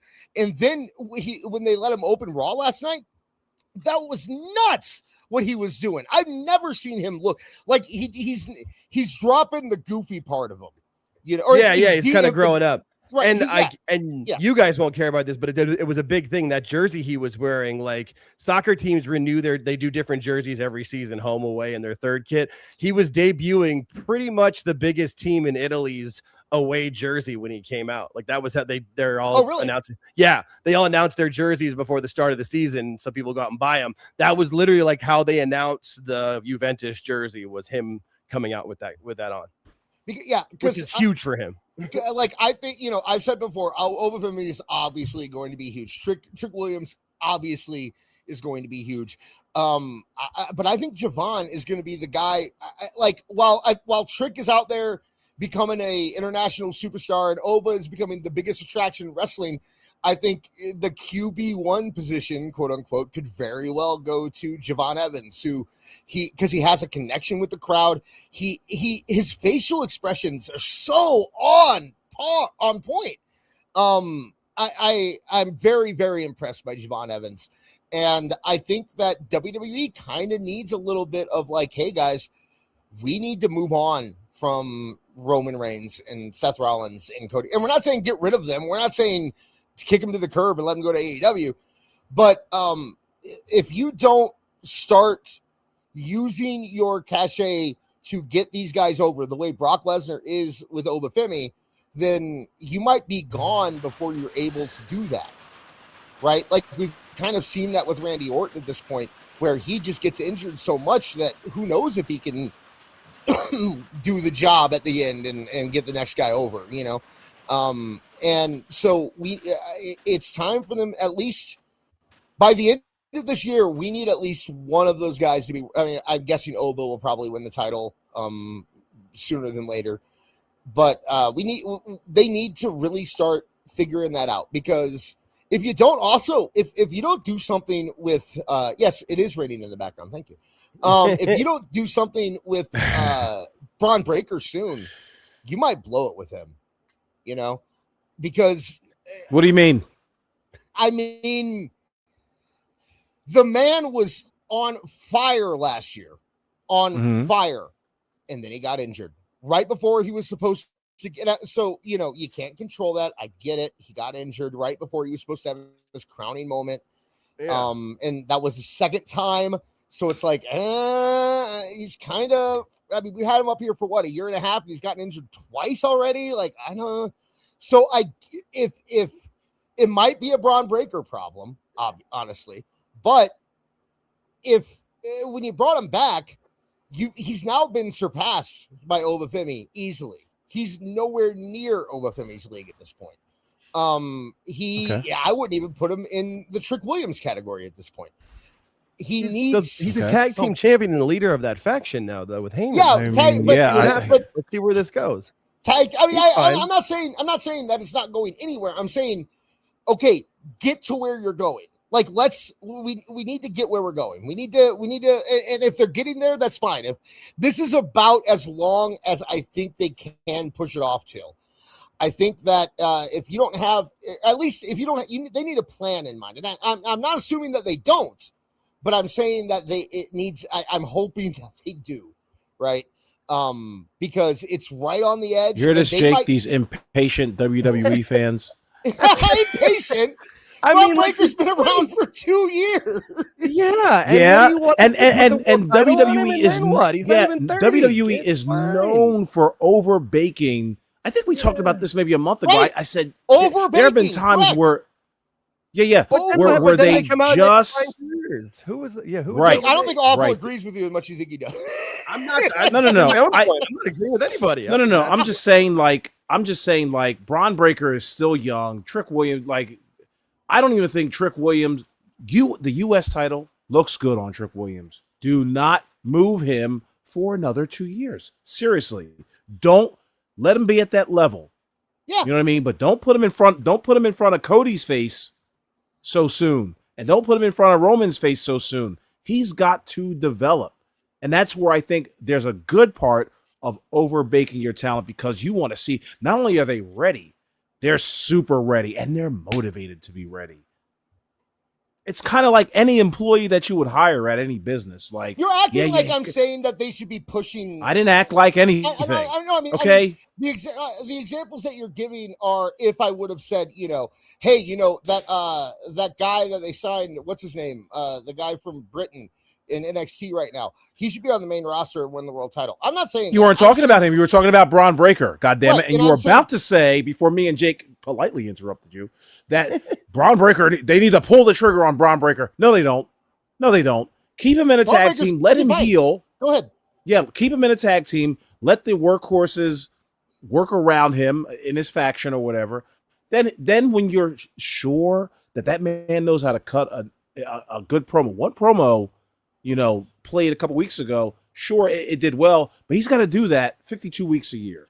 And until he's able to do that, give it a little time. Now listen to me. But you like also WWE are saying, show. on the other hand, you're also saying that the main event is suffering, that you're saying that Cody is tired, you're saying you don't care about CM Punk, you're saying you don't like But I didn't say Gunther, replace him with Trick Williams, just put a new pet. You're saying you don't. I mean, who then? Braun Breaker's been around for 2 years now. I'm not saying Trick Williams. I said Braun Breaker. And if it's not Braun Breaker, who else you going to? You're going to do it with Baron Corbin? You're going to give it to, who is this other? Give what? Because you were about to say, give what to Baron Corbin? Whatever spot. The guys that you say are tired, the guys that you say are done, the guys that you say you don't care about anymore, who do you put in those spots when they're gone? Or when they're de-emphasized? Who goes there? If it's not Braun Breaker. You still have Penta. You still have LA Knight. You still have LA Knight. Here's the thing. Hang on. No, there's some other people. I'm a casual now, so I can't rattle them off like I used to. I love you, Awful. Well, and the thing is, you both have points of it. Here's the thing: is like we're Awful's done with a lot of those older guys. They're phasing things out with it, and it's we're working. And I see it happening. Like, nothing but time. Braun Breaker's not even 30 years old. I think he's what 20. He's 28. I just looked up. He's 29 in October. Like there's plenty of time. Like they're building him up to get. He's not. It's not like he's buried. It's not like he's Otis. You know what I mean? Like he's murking. Actually, I think Otis. they're doing a great job bringing Otis back. I was just I was just about to be like, oh, I've been saying, there you go, using Otis Chad for a Gable, year Otis. as somebody. Yeah, and like there's so much talent on the roster too that you don't want to overshoot your because if you put him in a title picture and he wins it, then you can't come. You know what I mean? There's nowhere else to come back from. Having the tag titles is kind of perfect for him right now. To like Awful said too, he's got to heal a bit. Like I'm with you on pulling the trigger sometime maybe next year, putting him in that major scene. Because Roman's can't has that much longer left. Cody's heel run will buy him another 2-3 years. I still think we've got plenty of time. And it's not like he's not on TV. So I think you're both right to a point, but I'm going more in the middle. I think with Breaker specifically, there's redundancy that makes him the longer he goes without having some kind of breakout situation. Like he lost to Seth Rollins, without having, I'm not even saying give him the title, but I'm saying that like he should be main eventing. He should be in pay-per-views or main eventing pay-per-views. And the longer you go without that, I'd say 5. No, I don't think he should main event SummerSlam, but I think he could main event Money in the Bank.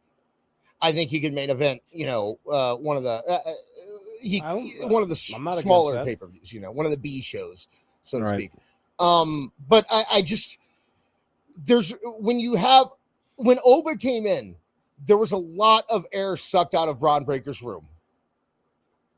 Right? Braun Breaker was the unstoppable force. Braun Breaker was the next big thing. Like even Paul Heyman was saying that, right?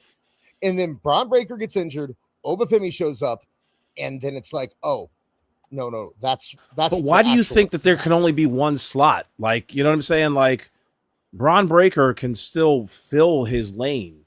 You know what I mean? Like he can still go the trajectory. I'm not saying he won't have a successful career. I'm not saying that he's going to. Yeah, but you're comparing him to Oba Femi, like as if Oba isn't 6 foot, whatever the fuck, and looks far more interesting than Braun Breaker's buzz cut and goatee. Right.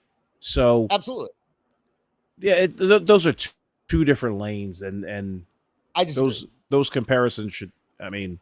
I think if Oba Femi, I will say that there are places, but then there's also a Jacob Fatu mixed in there. Like there's other people, and there's also not as many pay-per-views as we think there are either. Like the next one's not till Money in the Bank in October, and then Survivor Series that's all that's announced so far. But they announced WrestlePalooza like 3 weeks before it happened last year. So did they? Yeah. WrestlePalooza was like right after SummerSlam. They announced that they were doing WrestlePalooza. Remember that bad design of the WrestlePalooza logo? You could tell that the design team were just like, "What the fuck is what WrestlePalooza?" They could very easily still be debating. Yeah, but that was a rush to get with ESPN too. So what I'm saying is that they could very easily be discussing whether or not they want to do another WrestlePalooza or not. But they put that show together very quickly. And now with house shows, you could turn one of the house shows into a pay-per-view like that, One thing is for damn sure is that without Rhea Ripley, without Bianca Belair, this women's division is sucking armpits. It's really bad. And I don't think that Rhea Ripley has anything to do with that. I don't think the women's division was fantastic beforehand. I think that Io and Liv is. I do like Io and Liv together. I will agree with you on when you're talking about like I don't care at all about Charlotte Flair. I don't care about her.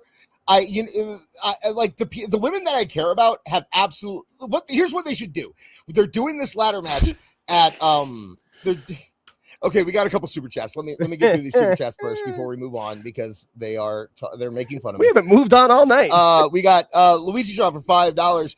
You think Triple H is hesitant to pull the trigger? Look at Jay and Priest. Jay was over, but his title run was awful, and Priest was awful as well. True, yeah, absolutely. I'm not saying that they should do it like Jay and Priest. I don't think that they did either of those very well. See him for $2. This one's Braun in AEW. No, I don't. I'm just notice how I didn't read that second line. He's not denying it. He's never covered Dave Bott. Sorry. Thank you guys for your support. Even if you're roasting me, thank you very much for your support. I'm sorry. I see people caring less about Braun Breaker. And if I'm not saying that they need to make him like a world champion tomorrow, but I'm saying he needs to be doing something better than being Austin Theory's lackey, which that's what he is right now. You can say he's leading the vision, Jake, but Austin Theory has been the focus of the vision for the past month now. Braun Breaker hasn't cut a promo. He has no feud. He is following around Austin Theory while Austin Theory feuds with other people. That is a terrible spot to put somebody that has that much talent and that much potential. Again, there are some times where you have to heal the man. And I'm talking HEAL. Like he can't do a singles run right now. Well, and they literally Heyman last week.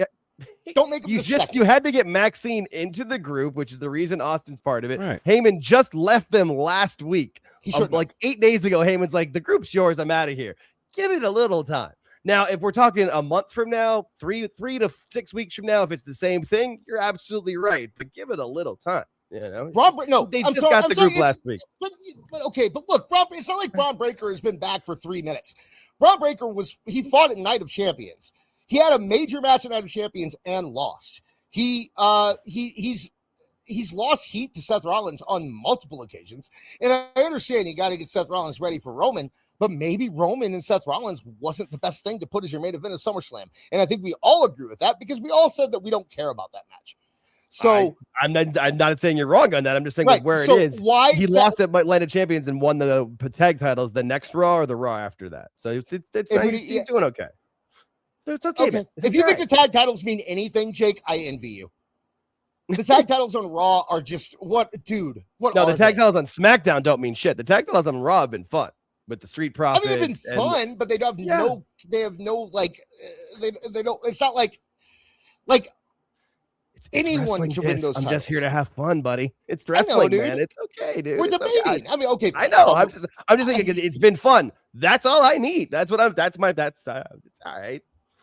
Now, talk to me in 3 to 6 weeks. If he's still like doing Austin Theory's bidding, then you're absolutely right. But so where do you think the storyline should lead? Where do you think? Oh, I don't know. I don't fantasy book. I'm just telling. I am not a fantasy booker. I am shit at that. I've never said that. I'm reacting to what's happened. At most, I can see the upside to this feud being that they beat Otis. You know what I mean? Like it's just I don't know. Maybe I guess. This is so easy. They lose the tag team championships to Otis and Tozawa, or wherever Otis teams up with, and then all of a sudden now there's dissension between Braun Breaker and Austin Theory because Braun Breaker believes that Austin Theory has been fucking around with Maxie a little bit too much, not concentrating on championships. That's how you break Braun Breaker out of it. No pun intended. If it's his fault, yeah. Although I just want to see him lead the group for a bit and see where it goes. That's a good way to have him leave the vision, though, especially if Austin Theory is like kissing Maxina over the ropes and then gets rolled up or whatever. I like that. Denisha, I did not miss a super chat. I'm sorry. I got all the super chats. I promise. You got Luigi trying backing you up. Tag Jake, what did I do? I'm just trying to have fun and enjoy what I want. He comes into my chat and attacks me. I love Luigi. He's my boy. I think that losing Paul, like, yes, I get it, Jake. I understand. Give it time. Let's see where it goes. Let's do all that. Fine. But it seems like Braun Breaker, in all of this talk, people have completely stopped talking about Braun Breaker. Fair enough. And who says everyone's talking about Oba? Everyone's talking about SummerSlam? Trick. Everyone's talking about Javon. Everyone's talking. There's multiple people that everyone's talking about. Logan Paul gets more people talking than Braun Breaker does. And that's sad. Have this exact conversation with him after they lose the tag titles and after Brock loses to Oba and Heyman and Braun take over. Perfect. Right. And by the way, you have to that's what I was saying. I was saying they need to do that. I was not saying that they have dropped the ball with him. I said they need to do something soon with him. And if that's what they do, then great. But I think that to act like Awful said you said he was buried and done. Awful said he was buried and done. That's what I heard. I was going with that, man. I don't know. I have to. Oh no. Okay. But I'm sorry, we got to milk this for a second because Awful's not back. Yeah, no, I know. But because I was going to run the game. Yeah, I got Luigi. It's all good. Yeah, I love you too, buddy. We're all good. Having fun.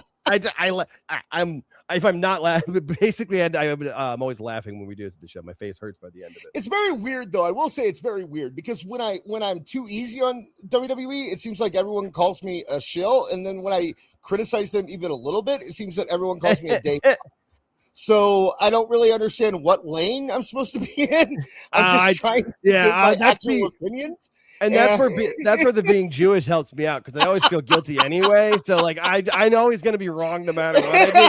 So at least I'm right to me, and then we're good. Like as long as I'm having fun and I'm enjoying it. Yeah. No, I'm either the paid shill or I have no loyalty to them. Like I don't have loyalty to anybody. It's like, guys, I'm just a dude. Okay, yeah. I don't own stock in WWE. Yeah, I'm like, if you saw my bank account, no one's paying. If somebody was paying me, I'll try to. It's a hard thing. It's a hard thing to be a podcaster who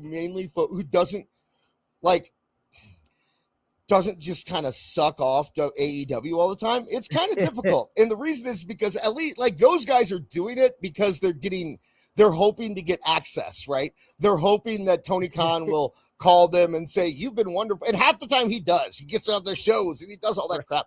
And 9 people tune in, but they had Tony Khan on or they get to go to a press conference. Being a podcast that criticizes both companies equally, does not pay off, guys. Nope. Like, you know, because there's no way WWE's ever going to be like, hey, you know what? You should show up you should come to our show. No way. And there's no way Tony Khan's ever going to be like, hey, you guys should, like, we cannot we will never get access. Okay. Doing what we're doing. But I would rather be honest than shill for one thing or another. So there we go. Here, yeah. Give it. You got me. You played the intro. You had to. Give me a break, Evil Dis. Or give it a break, Evil Dis. We all know that you're on Glom Gold, Glom Gold, Glom Gold, Glom Gold.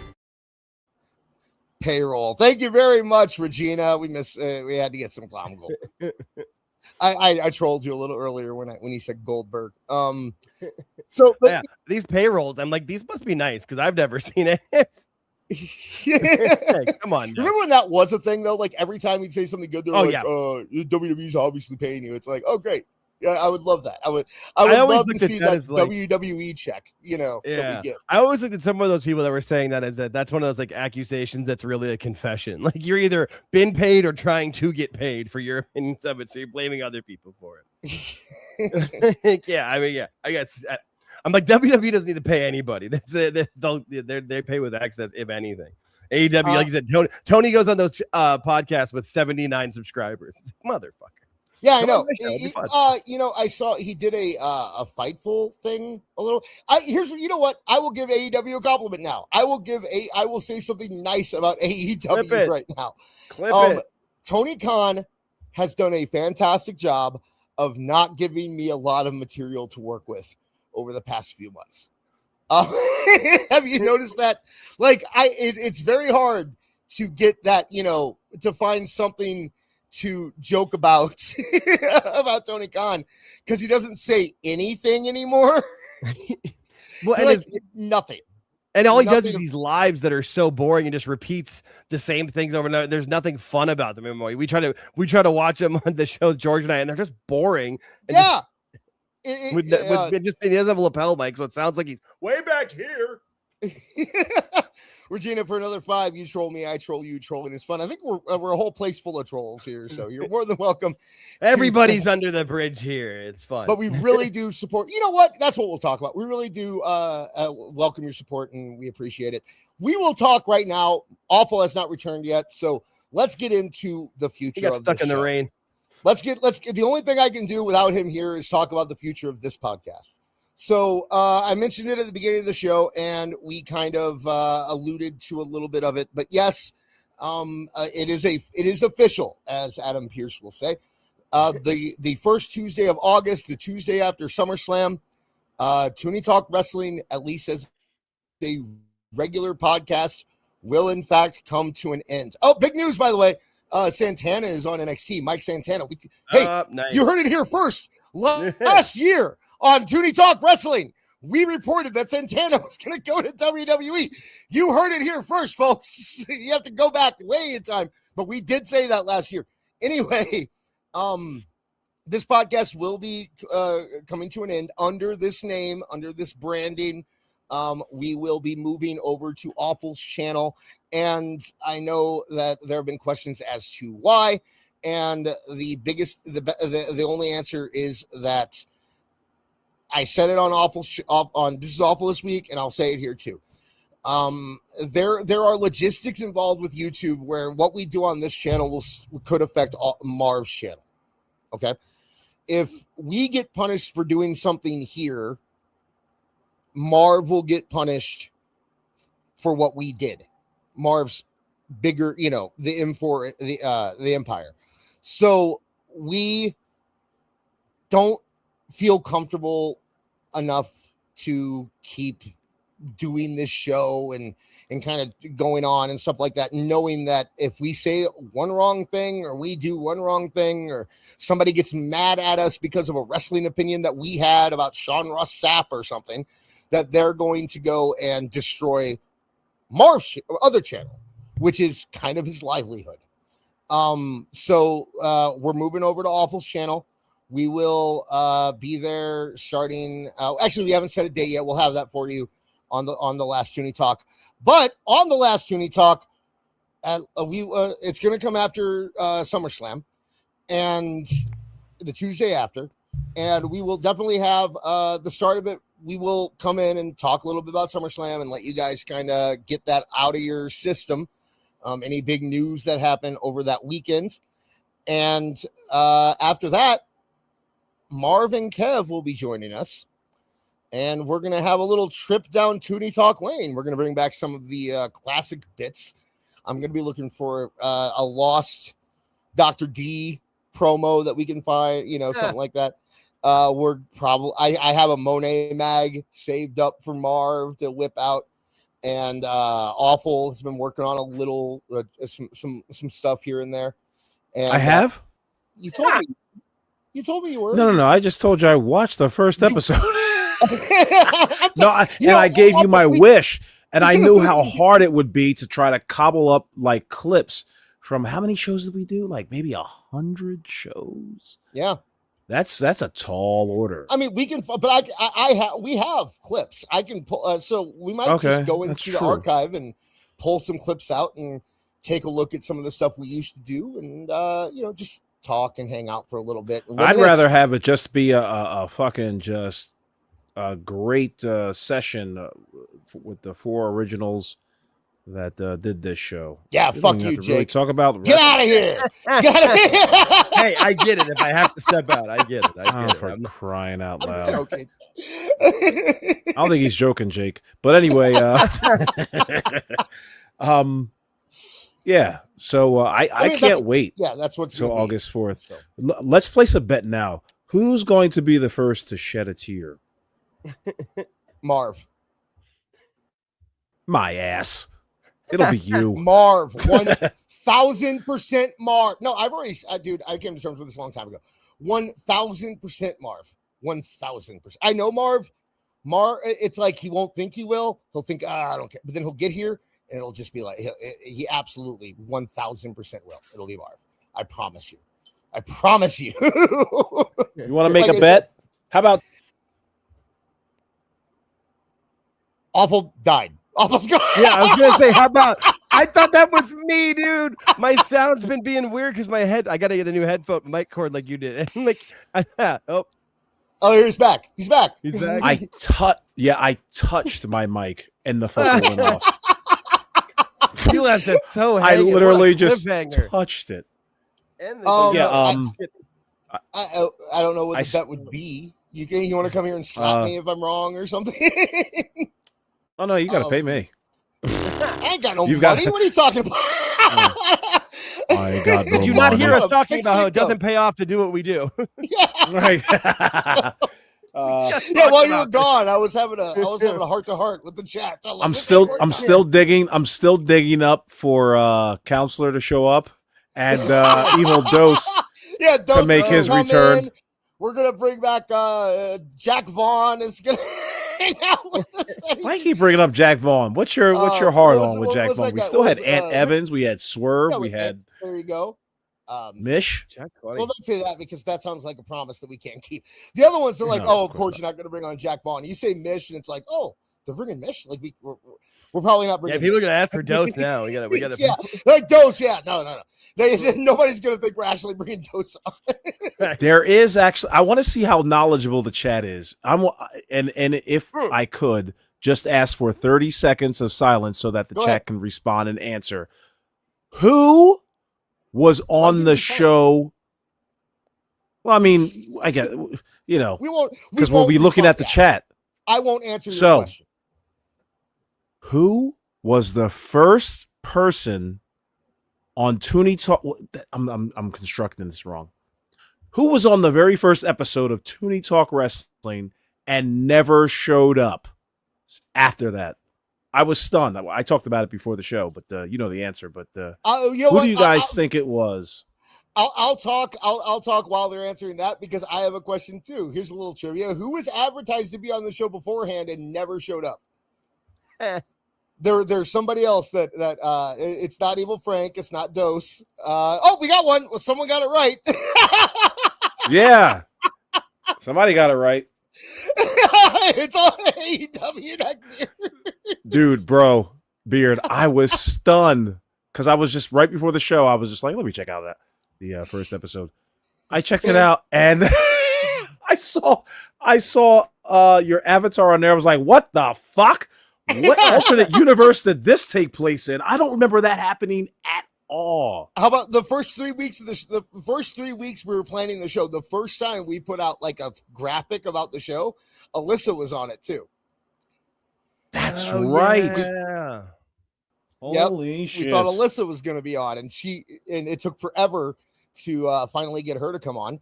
And there's also one guest that completely boned us. Anybody want to, while we're doing Tooney Talk trivia, anybody want to answer the question of which guest completely fucked us? Anybody, chat. Let's let it chat. Let's see if the chat knows. So I think Awful I have knows no what I'm talking idea. about. Put it in the private chat because I don't know. Yep. Nope. We got it. We got it right off the bat. LK, Kevin Kelly. Yeah. That one's a sore spot because I remember I remember, and this was during AI. I remember sitting at my Photoshop for hours constructing that fucking graphic for Kevin. The Kelly. Caddyshack one. Yeah, and it was just what the hell? I reused it for the AEW Fairway show. I just altered it and made it for the golf AEW show. And then there was, I guess, I'll say this now. There was a guest that I booked that we ended up not bringing on, and I kind of ended up like, I wouldn't say I ghosted him because I did say that he wasn't. We might not have him on, but then I'm trying to remember responded. who this was. He could have been the first guest for This Is Awful too, but then after he got turned down for Tooney Talk, it just kind of fell through on all fronts. It was Odyssey Jones. I was in conversations with Odyssey Jones right after he got released from WWE. I was having no, it wasn't right after he got released. It was when it came out that he was actually the victim. He was innocent. Right. Not only was he innocent, he was the victim in this situation. And once that came out, apparently I was the first podcast to reach out to him, and he was ready to come on. But then there was just some logistical issues, and I kind of said, like, maybe we might have to change the week. And then I never heard back from him. So, but I think JR Deal is also correct, by the way. Pro Wrestling Counselor showed up once and never showed up. Yeah, he did. Pro Wrestling Counselor. He was on our second show. He was on episode 2. Okay. Yeah, and then he did something that Marv did not like at all, and he never came back. Right. So, that was fun. Doe's got kicked off for me, so I can't I can't say much. But, it's been a fun ride, and if you liked this little segment, just wait until we have Kevin Marv here with us. We're gonna have a lot of this kind of stuff. Maybe some bombshells dropped. Maybe we'll play. We should dig up the throwdown between Kevin Marv that one time where like it took up half the show and it got really awkward, and me and you didn't say anything for like an hour. And I remember laughing my ass off. You were muted though, weren't you? Of course I was. Yeah. I mean, we were. I want to stop that fun. We were texting each other, being like, "This is great," but while it was going on, but we let it go, and those two went at it, and I can't even remember what Kev said, but yeah, we appreciate all you guys, and we've had a lot of fun, and we're going to continue to have fun because we're not really going anywhere. Actually, we're also going to continue to have fun right now because I got round 2 of our game. I know it's a little late, and I appreciate you guys hanging out with us. Make sure you drop a like. If you want us to read your comment on the air, give us a super chat, and we will do it as we go. If you do $5 or more and you say Glomgold, I'll play Glomgold. But round 2 of Stop Me Win, and this one is Stop Me Win. Ready? Stop me when I name a better referee than Earl Hebner. Ooh. Okay. We're going to start off with Slick Johnson. Slick Johnson, he did a little bit of WCW work. He worked in TNA. He was the bald ref. He was the bald, very animated ref. Slick Johnson. Don't hear anything. Jessica Carr from WWE. Better than Earl. Okay. Aubrey Edwards. Oh, Stop right there. nay. Are you stop? You say Aubrey Edwards better than Earl? I'm joking. This is a comedy show, man. I know you were. Okay, I'm gonna skip Teddy Long. Teddy Long was great, on par with Earl Hebner. On par, okay. But he was better as a manager / GM. So, yeah. All right, Scott Armstrong.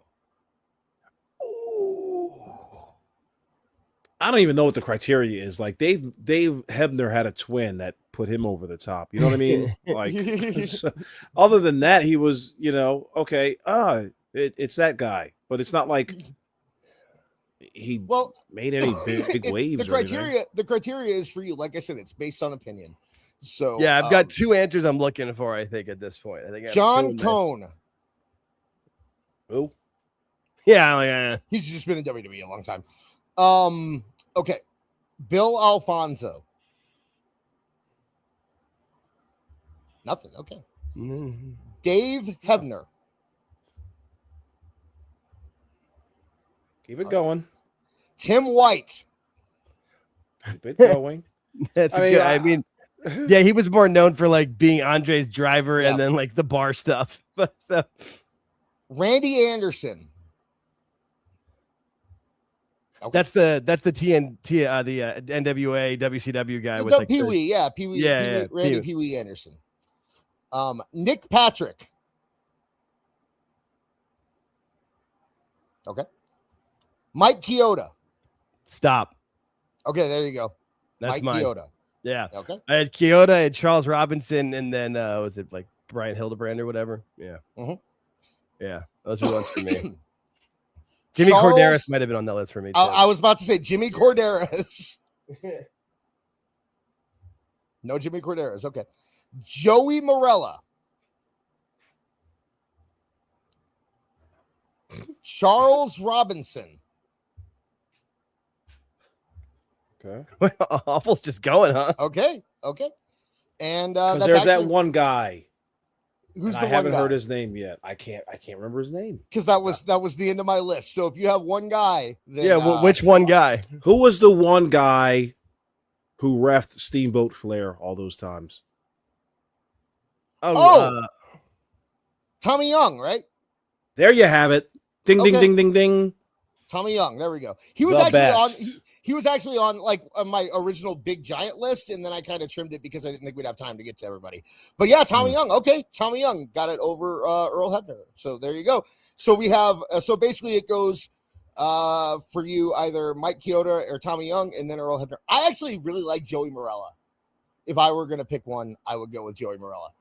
But I would put Charles Robinson above it too, but I heard Chioda. Yeah, I would put Charles Robinson above. Yeah. Earl pissed me off sometimes. I never liked how like Earl would like kick the referee or the wrestlers and stuff like that. Yeah, and then Earl got like again how he talked about Taz, because when he left Mike, like if Earl had just stopped when he left WWE, but he went to TNA too and did other stuff and like tried to stick around, like so they like Earl's legacy is a little tarnished to me. So there's a few ahead of him. I think Jimmy Corderas maybe, but Mike Chioda, I always like the way he did too. Like it was the rock symbol versus just holding up two fingers. It was like I always like that about Chioda. And Chioda actually looked like he could like stand up and talk to people. Plus he refereed the Rock Hogan match, and that's always like that's right. Yeah, he totally did that, didn't he? Yeah, that's like the match that always comes in my mind of like the biggest shit. Yeah, so that's good. I mean, it's a good list. That's fun. All right. For our last segment, we're gonna let's kind of go. We're already at 9:16, so let's kind of or 10:16 for some of you. Yeah. So let's kind of get through this here. We are going to give our predictions for AEW Redemption, which all of us care. Dude, okay, well, I'll talk about when we get there. Let's just go through the thing. So I'm gonna bring them up as they are posted here. We're not gonna actually know what we're not gonna do the buy-in. Yes, I pulled the whole card up, but yeah. We're not gonna do the buy-in stuff. I don't know what is the Rougeau tribute. What even is this? That's the only thing that's on the buy-in board. They're celebrating 80 years of history of the Rougeau brothers and Rougeau dynasty. Doesn't everyone hate the Rougeaus? Like, don't all wrestlers not in Montreal? That's why they're doing it there. Okay, that's every the only wrestler I've reason ever heard talk about Jacques Rougeau hates him, except for like Bret Hart. No, Bret Hart hates him too, I'm pretty sure. And I always hear about how Jacques Rougeau was like the biggest dick. So I don't know why you would do a tribute to him, but hey, what do I know? Okay, so our next one up here, and I guess we'll just do everything because I'm not sure what is on the buy-in and what isn't. We have there's nothing. That's the only thing on the buy-in is the Rougeau thing. All of these are the 8 announced matches. These are the 8 announced matches for the actual card. These are all in the main card. Okay, so Mark Davis versus Andrade El Idolo. Awful. What are you picking for this one? Jake, are you writing these down? Or are you keeping Yep. track? Oh yeah, I'm already ready to go, buddy. Awful. Mark you're very excited about this match. I know that you're pumped. You're a big Mark Davis fan. I want to hear your thoughts on this. Yeah, I think Andrade El Idolo is going to win this match. I think he has to, right? I can't imagine. That's right. Mark Davis is just AEW really pushing. No, I mean, they shouldn't reward him. I don't understand why Mark Davis exists. Like, there's so many guys in AEW at this point, which are just like the guy, the wrestler. You know, like Mark Davis Davis puts on some of the better matches in that company because he actually can wrestle. Sure. Yeah. Oh yeah. No, but he's just another member of the Callis family who has a belt. Like, so yeah. Yeah, that's what I mean. It's like there's nothing redeemable of him other than he's a tough guy. Like, he'd be a good muscle for a tag team or something, but I heard that they're like signing they have an offer out to Steve Macklin. It's like Steve Macklin is he's the most nothing wrestler that ever existed except for Jake something, and you already signed Jake something, so now you're going to sign Steve Macklin. It's like, hey, let's get everyone from TNA who people were complaining about for 5 years, and now we're going to give them millions of dollars to come and wrestle in AEW. I don't. Does Mark Davis have a fucking moniker at all? Like, do they call him the Crusher or anything? Dunkzilla. Dunkzilla. Shit. He's Australian, so they're weird. Who gives a fuck? Give him an American goddamn Dunkzilla. That is so like goofy. Tony's not. That's Tony though. He just lets them do whatever they want to because everybody's his friend and everybody can be their old gimmick that they want to do. Like I was cracked up awful because I thought your joke was going to be shit. That's fantastic. No, put it on the marquee, pal. I will say this. He looks like a fucking wrestler. You know what I mean? But Mark Davis, he's built big. Yeah, he's a big guy. Yeah.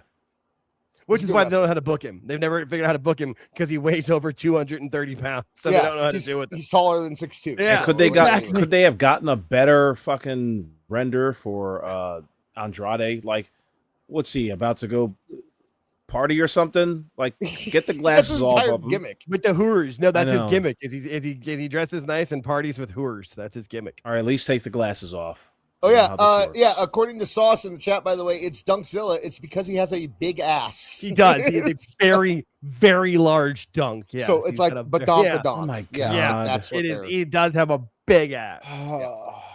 So, but I mean, he's built bigger. He can pull off some moves. He's a fine wrestler on the card, but he's nothing like they don't ever do anything special with him. That team with him and Jake something seemed like they might be able to do something as a tag team, and then the guy blew out his bicep. You put two big nameless guys together, and you give them a good manager who will talk for them and make them seem important. That's great, but Don Callis only makes Don Callis seem important. So it doesn't. Yeah, there's too many people for him to be a manager for anybody. He's a manager for. Call him King Kong Davis. That's something. Seriously, that's something. It's way better than whatever the. Oh, Jake, you said Andrade too. Did I get that? Yes. Kyle Fletcher versus Bandito for another title because everything's for everybody's got a title, dude. Everyone's got a title. I've been watching this show for like almost a year straight now. Everybody's got a fucking belt in this goddamn show. And if you don't have an AEW belt, you've got a New Japan belt or a Ring of Honor belt. If I remember correctly, Bandito isn't the greatest wrestler that ever lived this week. I know he was a couple weeks ago, but I don't think he is now. So this one, okay, so Bandito is the champion, correct? No, Kyle Fletcher's the champion. The little Kyle Fletcher's the champion? Yeah, Why? Because Bandito's got the Ring of Honor champion. Has his title. Yeah, I forgot which title this was for and who had which title. I know. I know. Like when they booked this last week, I'm like, why?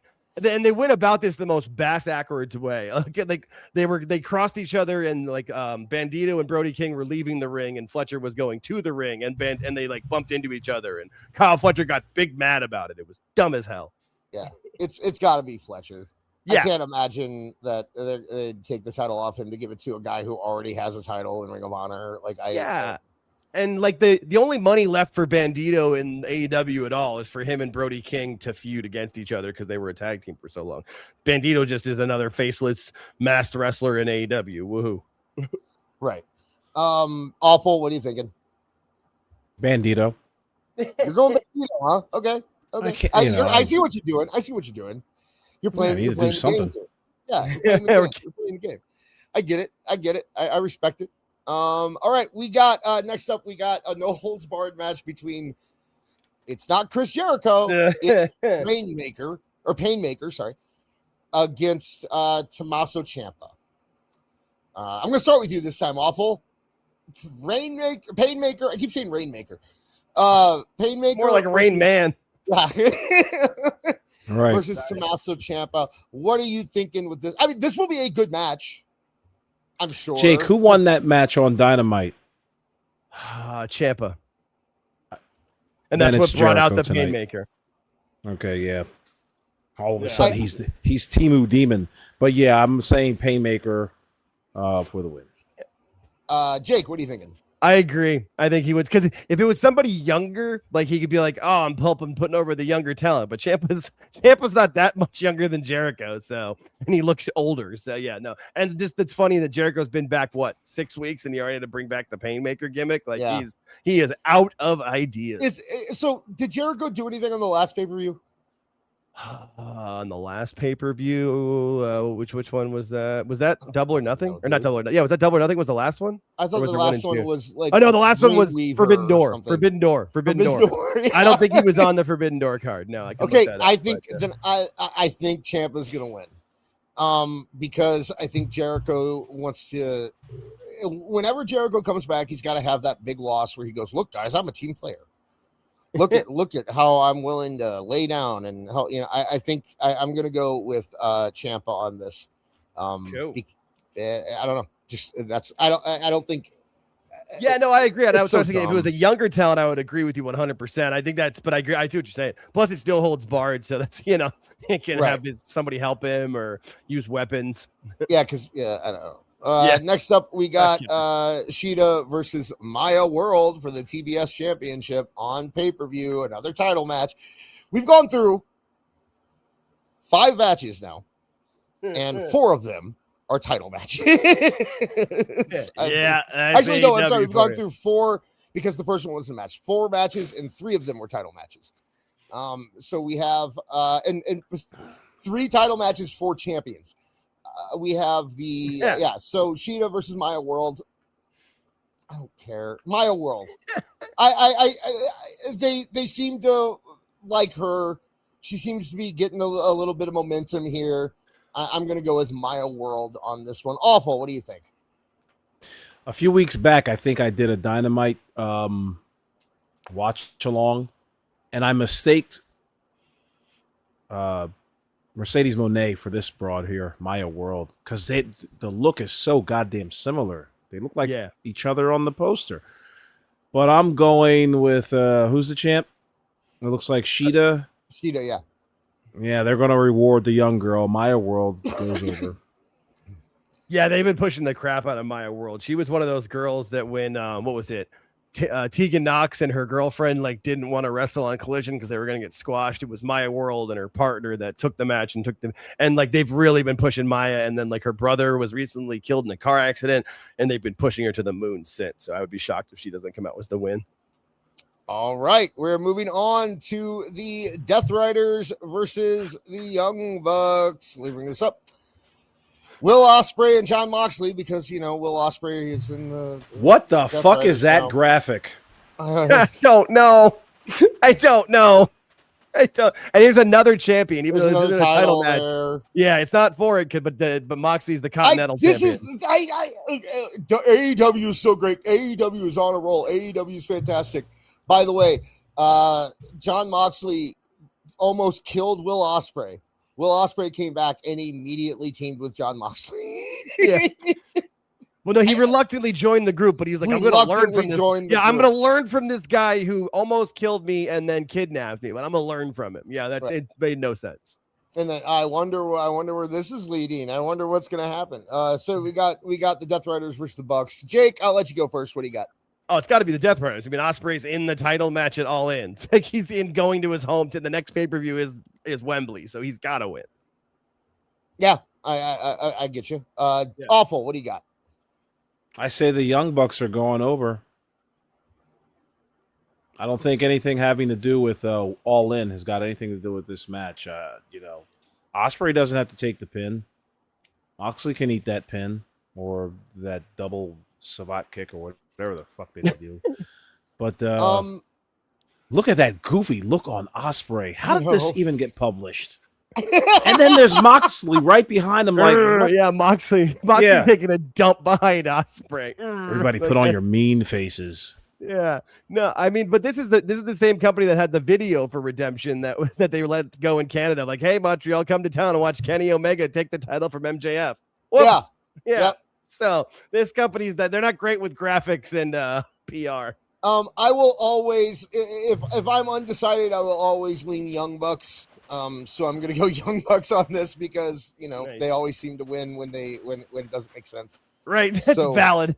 I'm gonna go with the Young Bucks. We got Thekla versus Willow Nightingale for another title, the AEW Women's World Championship. Now remember this: the winner of this match will probably end up fighting Mercedes Moné at All In, unless there could be a title change before that. But I wouldn't think so. You're running out of time. Right. Yeah. So I'm gonna pick first, and I think it's got to be Thekla. I don't see how. I think Willow Nightingale deserves it, but I don't.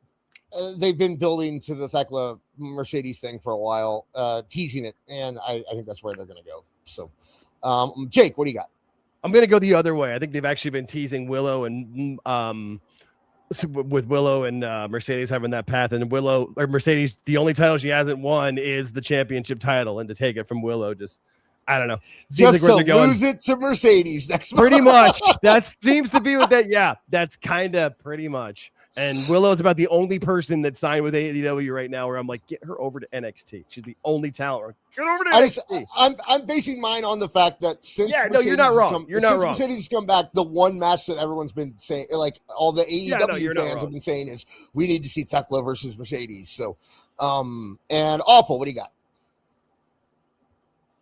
I was trying to book backwards from All In, and I don't want to see Mercedes and Willow at All In. But I think that's what's going to happen. Okay, I'm going with Willow. Poor Willow. Yeah, the thing is, I fully agree with Awful on this. I think this is right of what should happen, and that's why it's going to go the other way. Right. Give it, Tony. Because Willow's probably so fucking nice. She's just like, I'll drop it to Monet. Yeah, right. No problem. Oh my God, I get to lose to Mercedes! Yay! You're gonna have the best match in the biggest stadium. Right. Damn it, you're right. Damn it, yeah. All right. Boo. Next up, we got. I can't believe they're calling them more Cope Death and Cage. Riders. I can't believe they're calling them Cope and Cage. Edge can be Edge now. He can be called Edge. And Christian is already called Christian. And you can call them Edge and Christian if you want to. The only reason you wouldn't do that is because you're stupid. Well, see, that end of that sentence right there. We're good on that one. Huh. Well, goddamn. You know what? Maybe Edge and Christian together is trademarked by WWE still. Maybe they own the name for the team or something. It'd be Edge and Christian Cage, just like when it was Cody and Brandy Rhodes. He wasn't called Cody Rhodes. He was just called Cody, but it was and Brandy Rhodes. So do that. Anyway, you have Cage and Cope versus the champions, because every match there's one. Is there one non-title match on this show? Two. Yeah, so far it's been two. Yeah. There are two, because you have the Riders versus the Bucks, and you had Jericho and Ciampa. Yep. I'm sorry, Painmaker. If you put the Indian Sun Wheel on Edge's forehead, he looks just like Charles Manson. Yep, he absolutely does. You're right, 1,000%. I don't know if it's a sun wheel, but I can't call it the other thing. So. Yeah, Indian sun. Good enough. We got you. We all know it's on Charles Manson's head. They're in their home country. They like built this pay-per-view for them or something. They built the pay-per-view for Kenny to win the title, and they didn't do that with it. But do that right. But yeah. I mean, as somebody who's been watching the show, do you want me to tell you what I think is going to happen? Because I actually have watched these fucking shows. I have an opinion. Please. Perfect. I was trying to see if you want to help. Perfect. I have an opinion because my natural instinct would be that it's going to be Edge and Christian or Cage and Cope. But and this is not based on the show. So Jake, you can go on. You can go with that when it gets to you. But I know Tony Khan, and there have been a lot of people recently talking about how Claudio has been wasted. And he likes to say, "Oh yeah, let me show you," and then give somebody a push the second that they say that they've been wasted. So I think it's very possible that it's going to be Pac and Claudio on this one. But Jake, tell me why I'm wrong. No, I think you're absolutely right. Okay, and I think it's how that pigeonholes them into this big match that they're going to have of tag teams. Because then Edge and Christian can be in Edge and Christian versus the Bucks versus whomever, and then you have because they're going to have they've got a couple other tag teams that they'll want to put into that with them that they've got. I forget who they also, but it's going to be a big ladder tag match or whatever at All In. That's how the Bucks are going to, and the Bucks will win that to be the great FTR too, greatest tag team of all time. And the Death Riders, that's the only place you can put them, even because Pac's from England and you have Claudio from there. So no, I think it's going to be the Death Riders.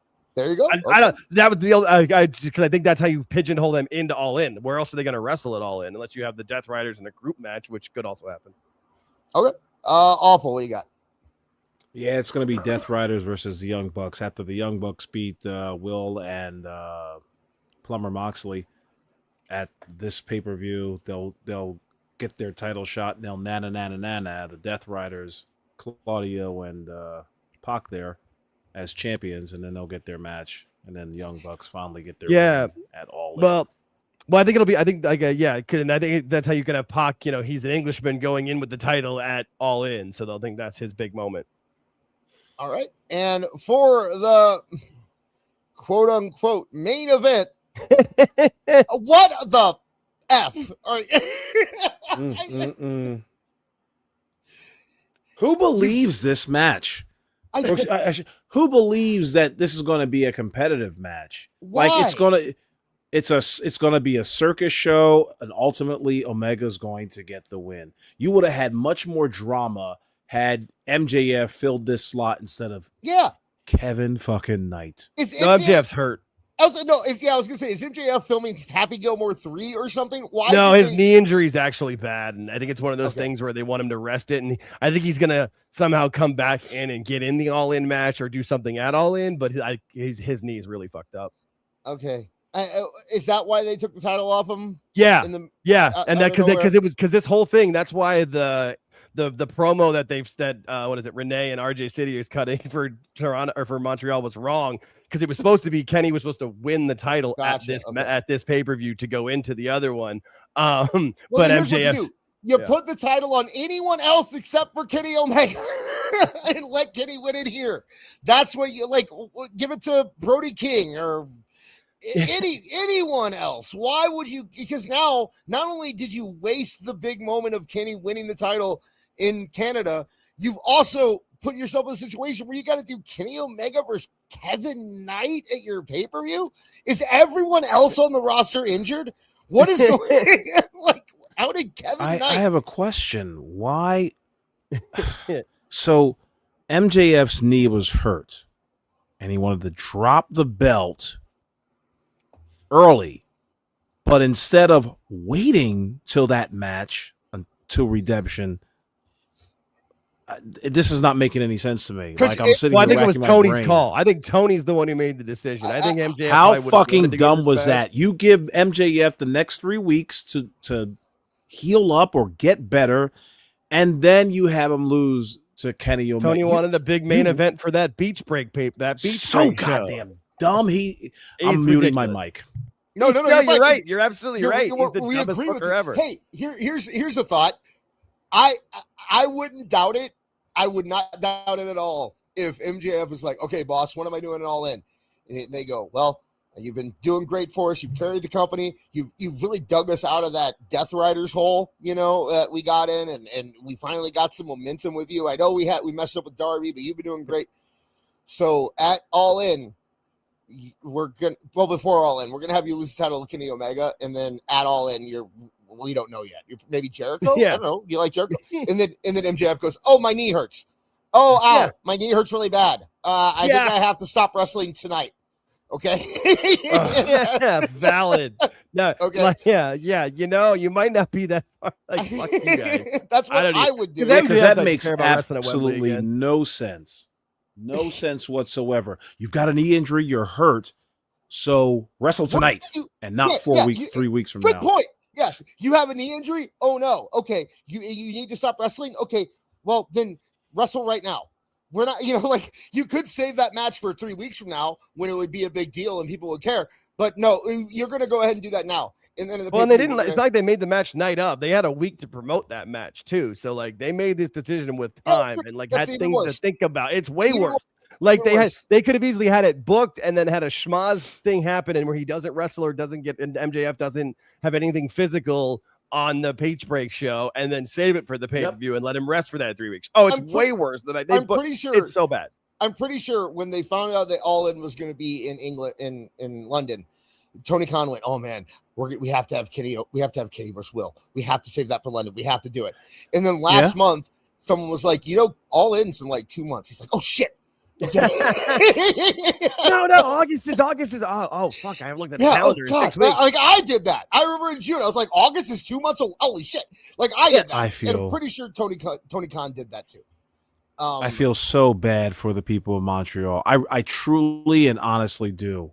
To be hamstrung like that, a couple weeks out, you probably got premium tickets, and this will be your last match. And I feel bad for Kevin Knight. I feel bad Say for again? Kevin Knight. I feel bad for Kevin Knight. I don't He feel shouldn't bad be. for him. Why? I feel bad for him because now if Kevin Knight is a fine wrestler. I have no problem with Kevin Knight. The only problem I have with Kevin Knight is that he has no business being in this position. It puts himself in a position where now he has to be unfairly criticized because he's still green. He's still very young. Oh yeah, but Dave will give it 5 stars because they'll have a spectacular 35-minute whatever event, and Dave will put it over, because he's agreed with Tony. They'll put it over as a 5-star classic, maybe even 5.25 stars to really put Kevin Knight over with it because they've been trying to. Because Kevin Knight is their version of Oba, Braun Breaker, Javon Evans. Kevin Knight.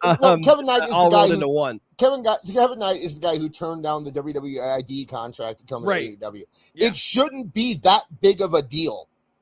Okay, the idea that you should hypothetically any wrestler signing up, if you were a decent company, any wrestler signing up for WWE ID should go to your company if you offer them a contract. And you have television and you are on, that's something that should happen. The fact that it is a big deal says a lot about your company. Okay, it says a lot about what people in general, and the fact that the more wrestlers from the ID program aren't just jumping into AEW because Tony would pay them. It should tell you a lot about your company. But here we are. That's a really good point, my friend. Kevin Knight, who's getting his reward for turning down the WWE, and his reward is possibly stopping AEW's momentum in their tracks. I would be very interested to see the ratings tomorrow and the buy rate on this pay-per-view.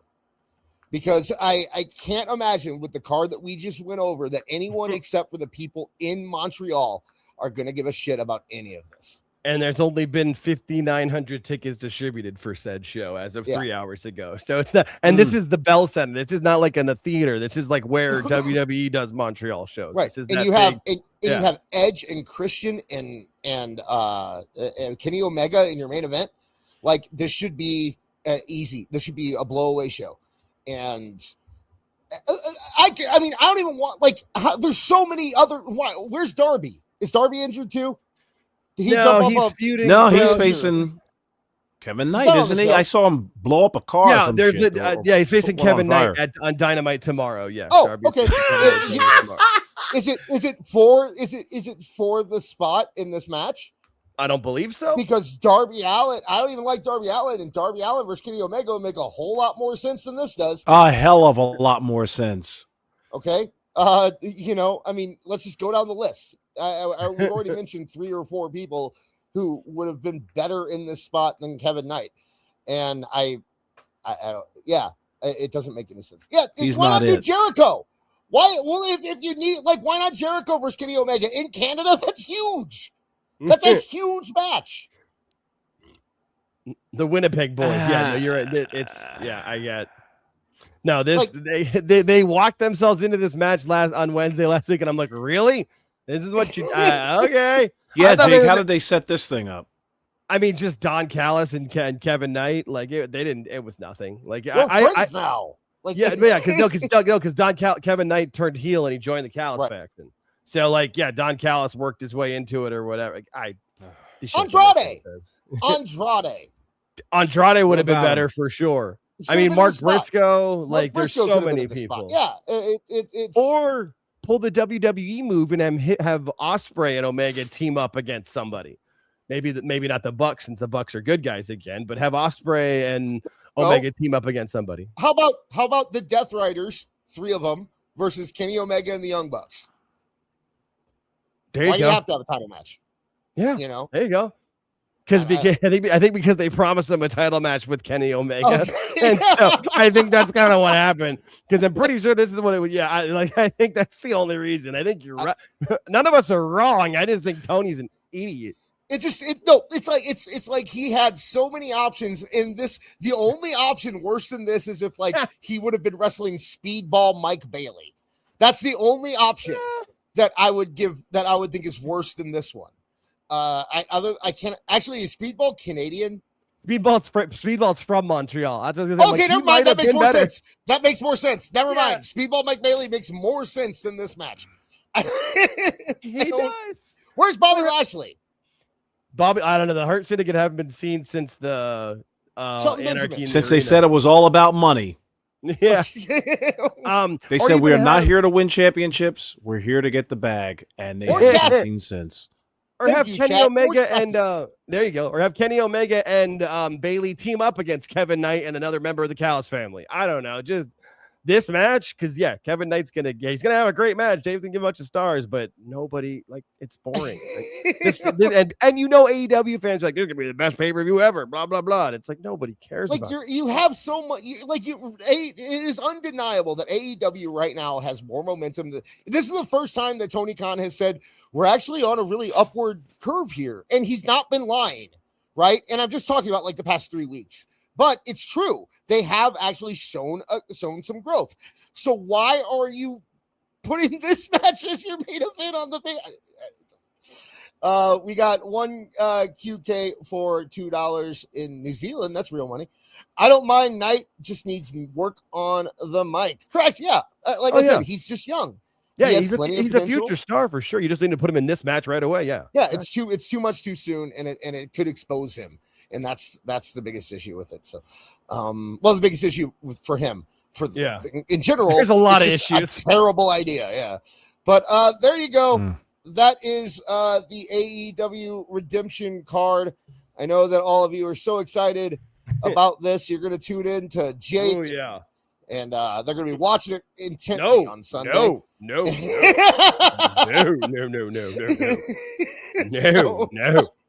I'm not paying for that. No. So that is our pay-per-view, and that is almost our show. We have one more round of the game to play. Let me pull it up real quick. And I want you to stop me when I name a better faction than the Hart Foundation. Ooh. Specifically the 96-97 version, or 97-98, that version of the right, the one, the Calgary Stampede version, right? Yes, like that version of the Hart Foundation, specifically that. Okay, so let's start now. Dungeon of Doom, the Spirit Squad here, brother. The Spirit Squad, Right to Censor. Retribution. Los Boricuas. I can't roll my. No. The Mexicools. Oh, the lawnmowers. You and Cumia said stop. I don't know which one he's talking about. Sauce said stop. The Mexicools. People love the Mexicools. Apparently. Everybody loves Hoovy. The Natural Born Thrillers. Remember them? WCW. Oh, my original catchphrase from my old show was from them. That was a shoot. So thank you, Natural Born Thrillers. No stops. You and Cumia said stop. Natural Born Thrillers. The Dark Order. Oh, okay. Aces and Eights. All right. I put those down at the bottom on purpose, by the way. I like I said, on the other ones I went random. I looked at this one. I'm like, nah, I got to put those at the bottom. Ravens Flock. Both either the ECW and WCW. It was technically. I was just gonna ask which one. Yeah, but yeah, I'm combining them for this. So no, the Filthy Animals. Nobody. You guys don't love. Okay, you and Cumia said stop for Raven. He said stop like 3 times. Yeah, he likes factions. He either likes Team factions or he Canada. really doesn't like the Hart Foundation. The Team Canada, the WCW version of Team Canada. So kind of their Hart Foundation. All right. A lot of people have a lot of nostalgia for this one. The Main Event Mafia. That was Sting and Scott Steiner, Kevin Nash, and Booker T. And He's Kurt fat. Angle. That's all I can think of. That. The Brood. All right, virtually. They were so cool for those moments, but then Gangrel cut his promos and just. It's weird because you never hear Hart Foundation brought up when people are talking about the list of greatest factions of all time. But then when you start comparing them to other factions, you realize how good they were. But this one, we might get a stop out of somebody from this one. The Nation of Domination. Okay. Nexus, the original Nexus. All right. Legacy.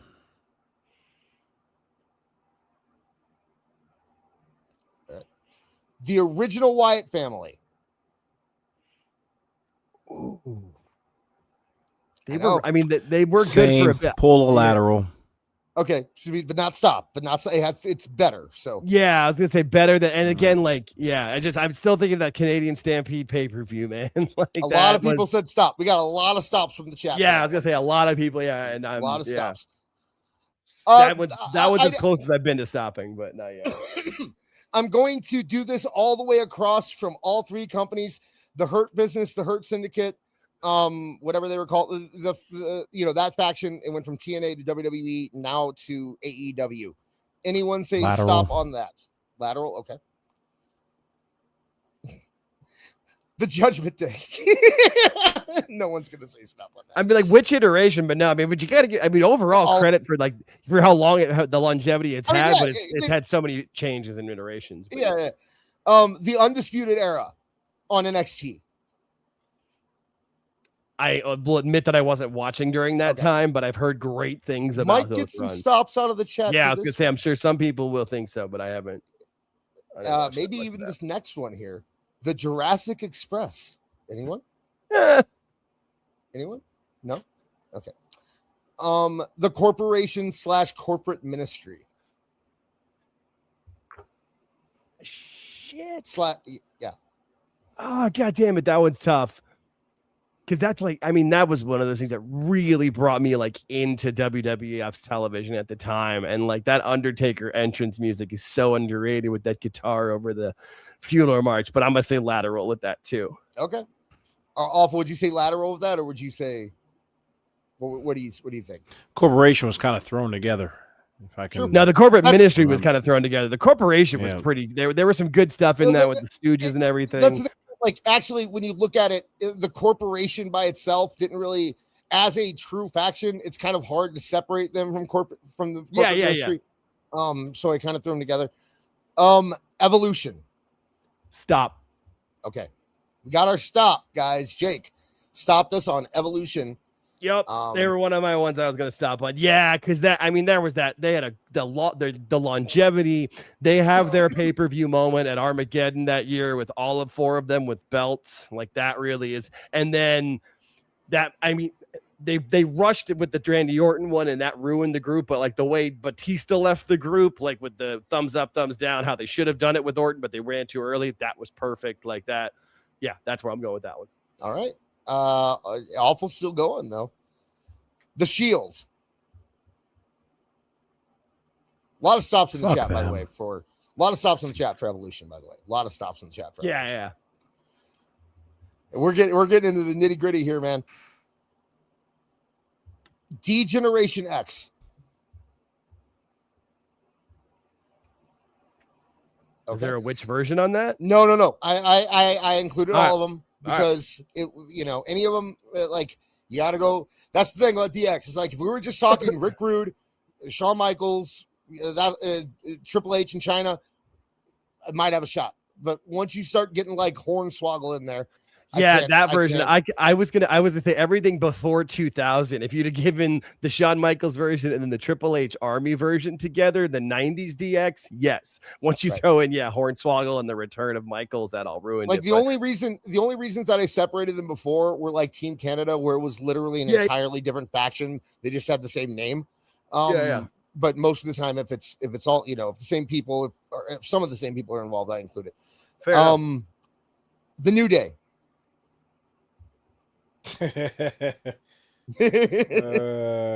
Shit. The Bloodline.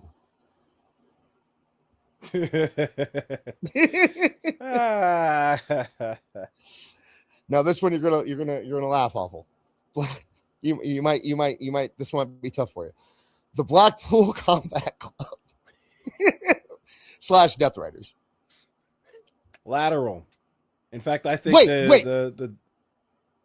the same. The Death Riders? I think the Death Riders actually took a lot of inspiration from the Hart Foundation. Are you high? Now you think about it. No, I'm not high. Are you not high? That might be it. We might need him high. You think Death Riders are as good as the Hart Foundation? Okay. That means that you think the Death Riders are better than D-Generation X. No, I just said nothing about them. I mean, a lot of them were laterals. That's okay. Okay, got it. I didn't want to say lateral. That would be like Tony Khan saying fucking best or great. The Elite.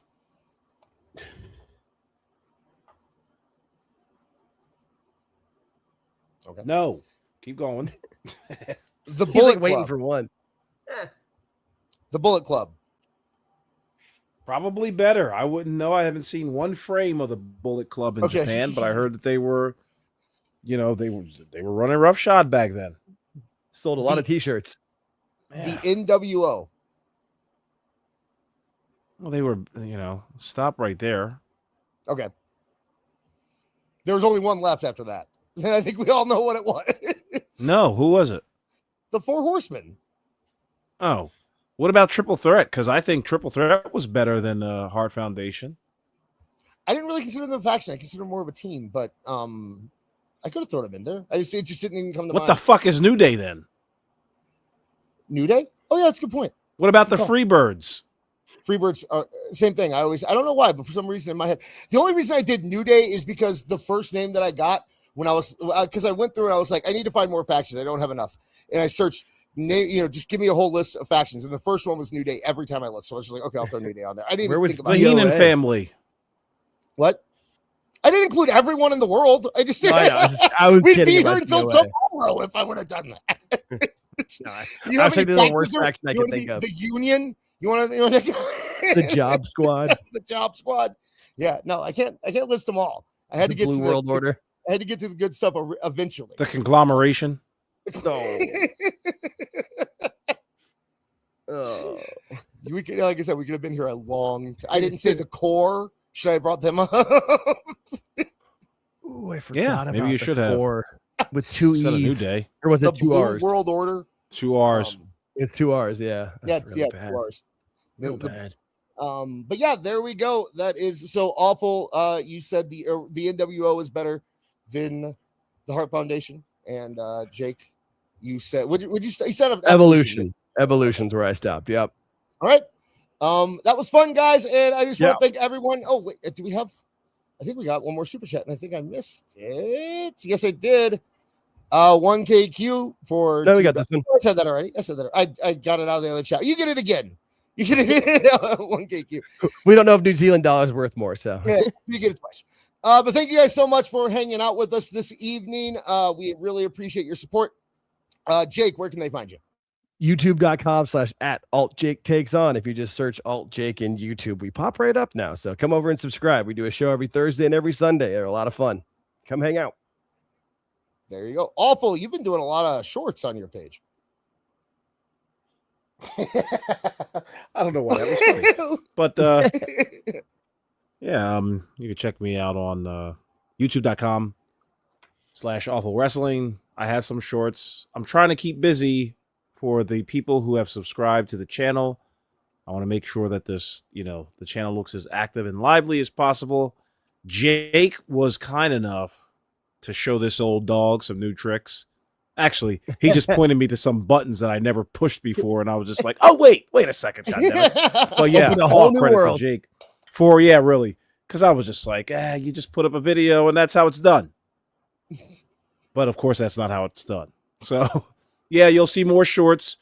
People who are on Twitter, you can check me out there as well. But I will be trying to move my stuff to YouTube because I believe YouTube. There's more value in it than just posting up on Twitter. And it's not to say that I'm abandoning my 15,000 following friends on Twitter. It's just that I want my 15,000 friends on Twitter to come on over to YouTube. And so that's where you can find me on youtube.com/awful-wrestling. There you go. And for me, make sure I'm hanging out over on Awful channel. We have This Is Awful every Saturday night at 9 p.m. Central Time, 10 p.m. Eastern Time.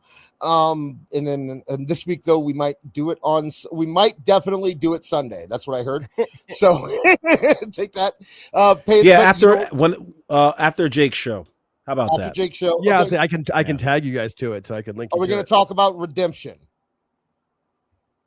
Redemption will still be going on. True, very true. It'll be bleeding into the last Tooney Talk. We'll talk about other stuff while maybe Awful has it on in the corner of a screen or something. So hang out with us on Sunday after Jake's show, and we'll be back here next Tuesday for our the penultimate Tooney Talk Wrestling.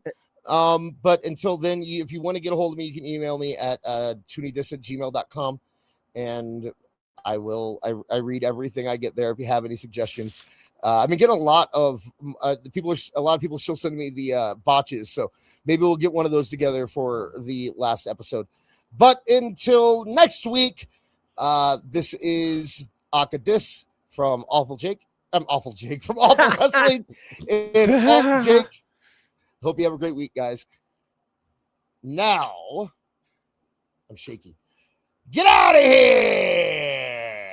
Now, Perry the Platypus, feel the wrath of my thank you-inator!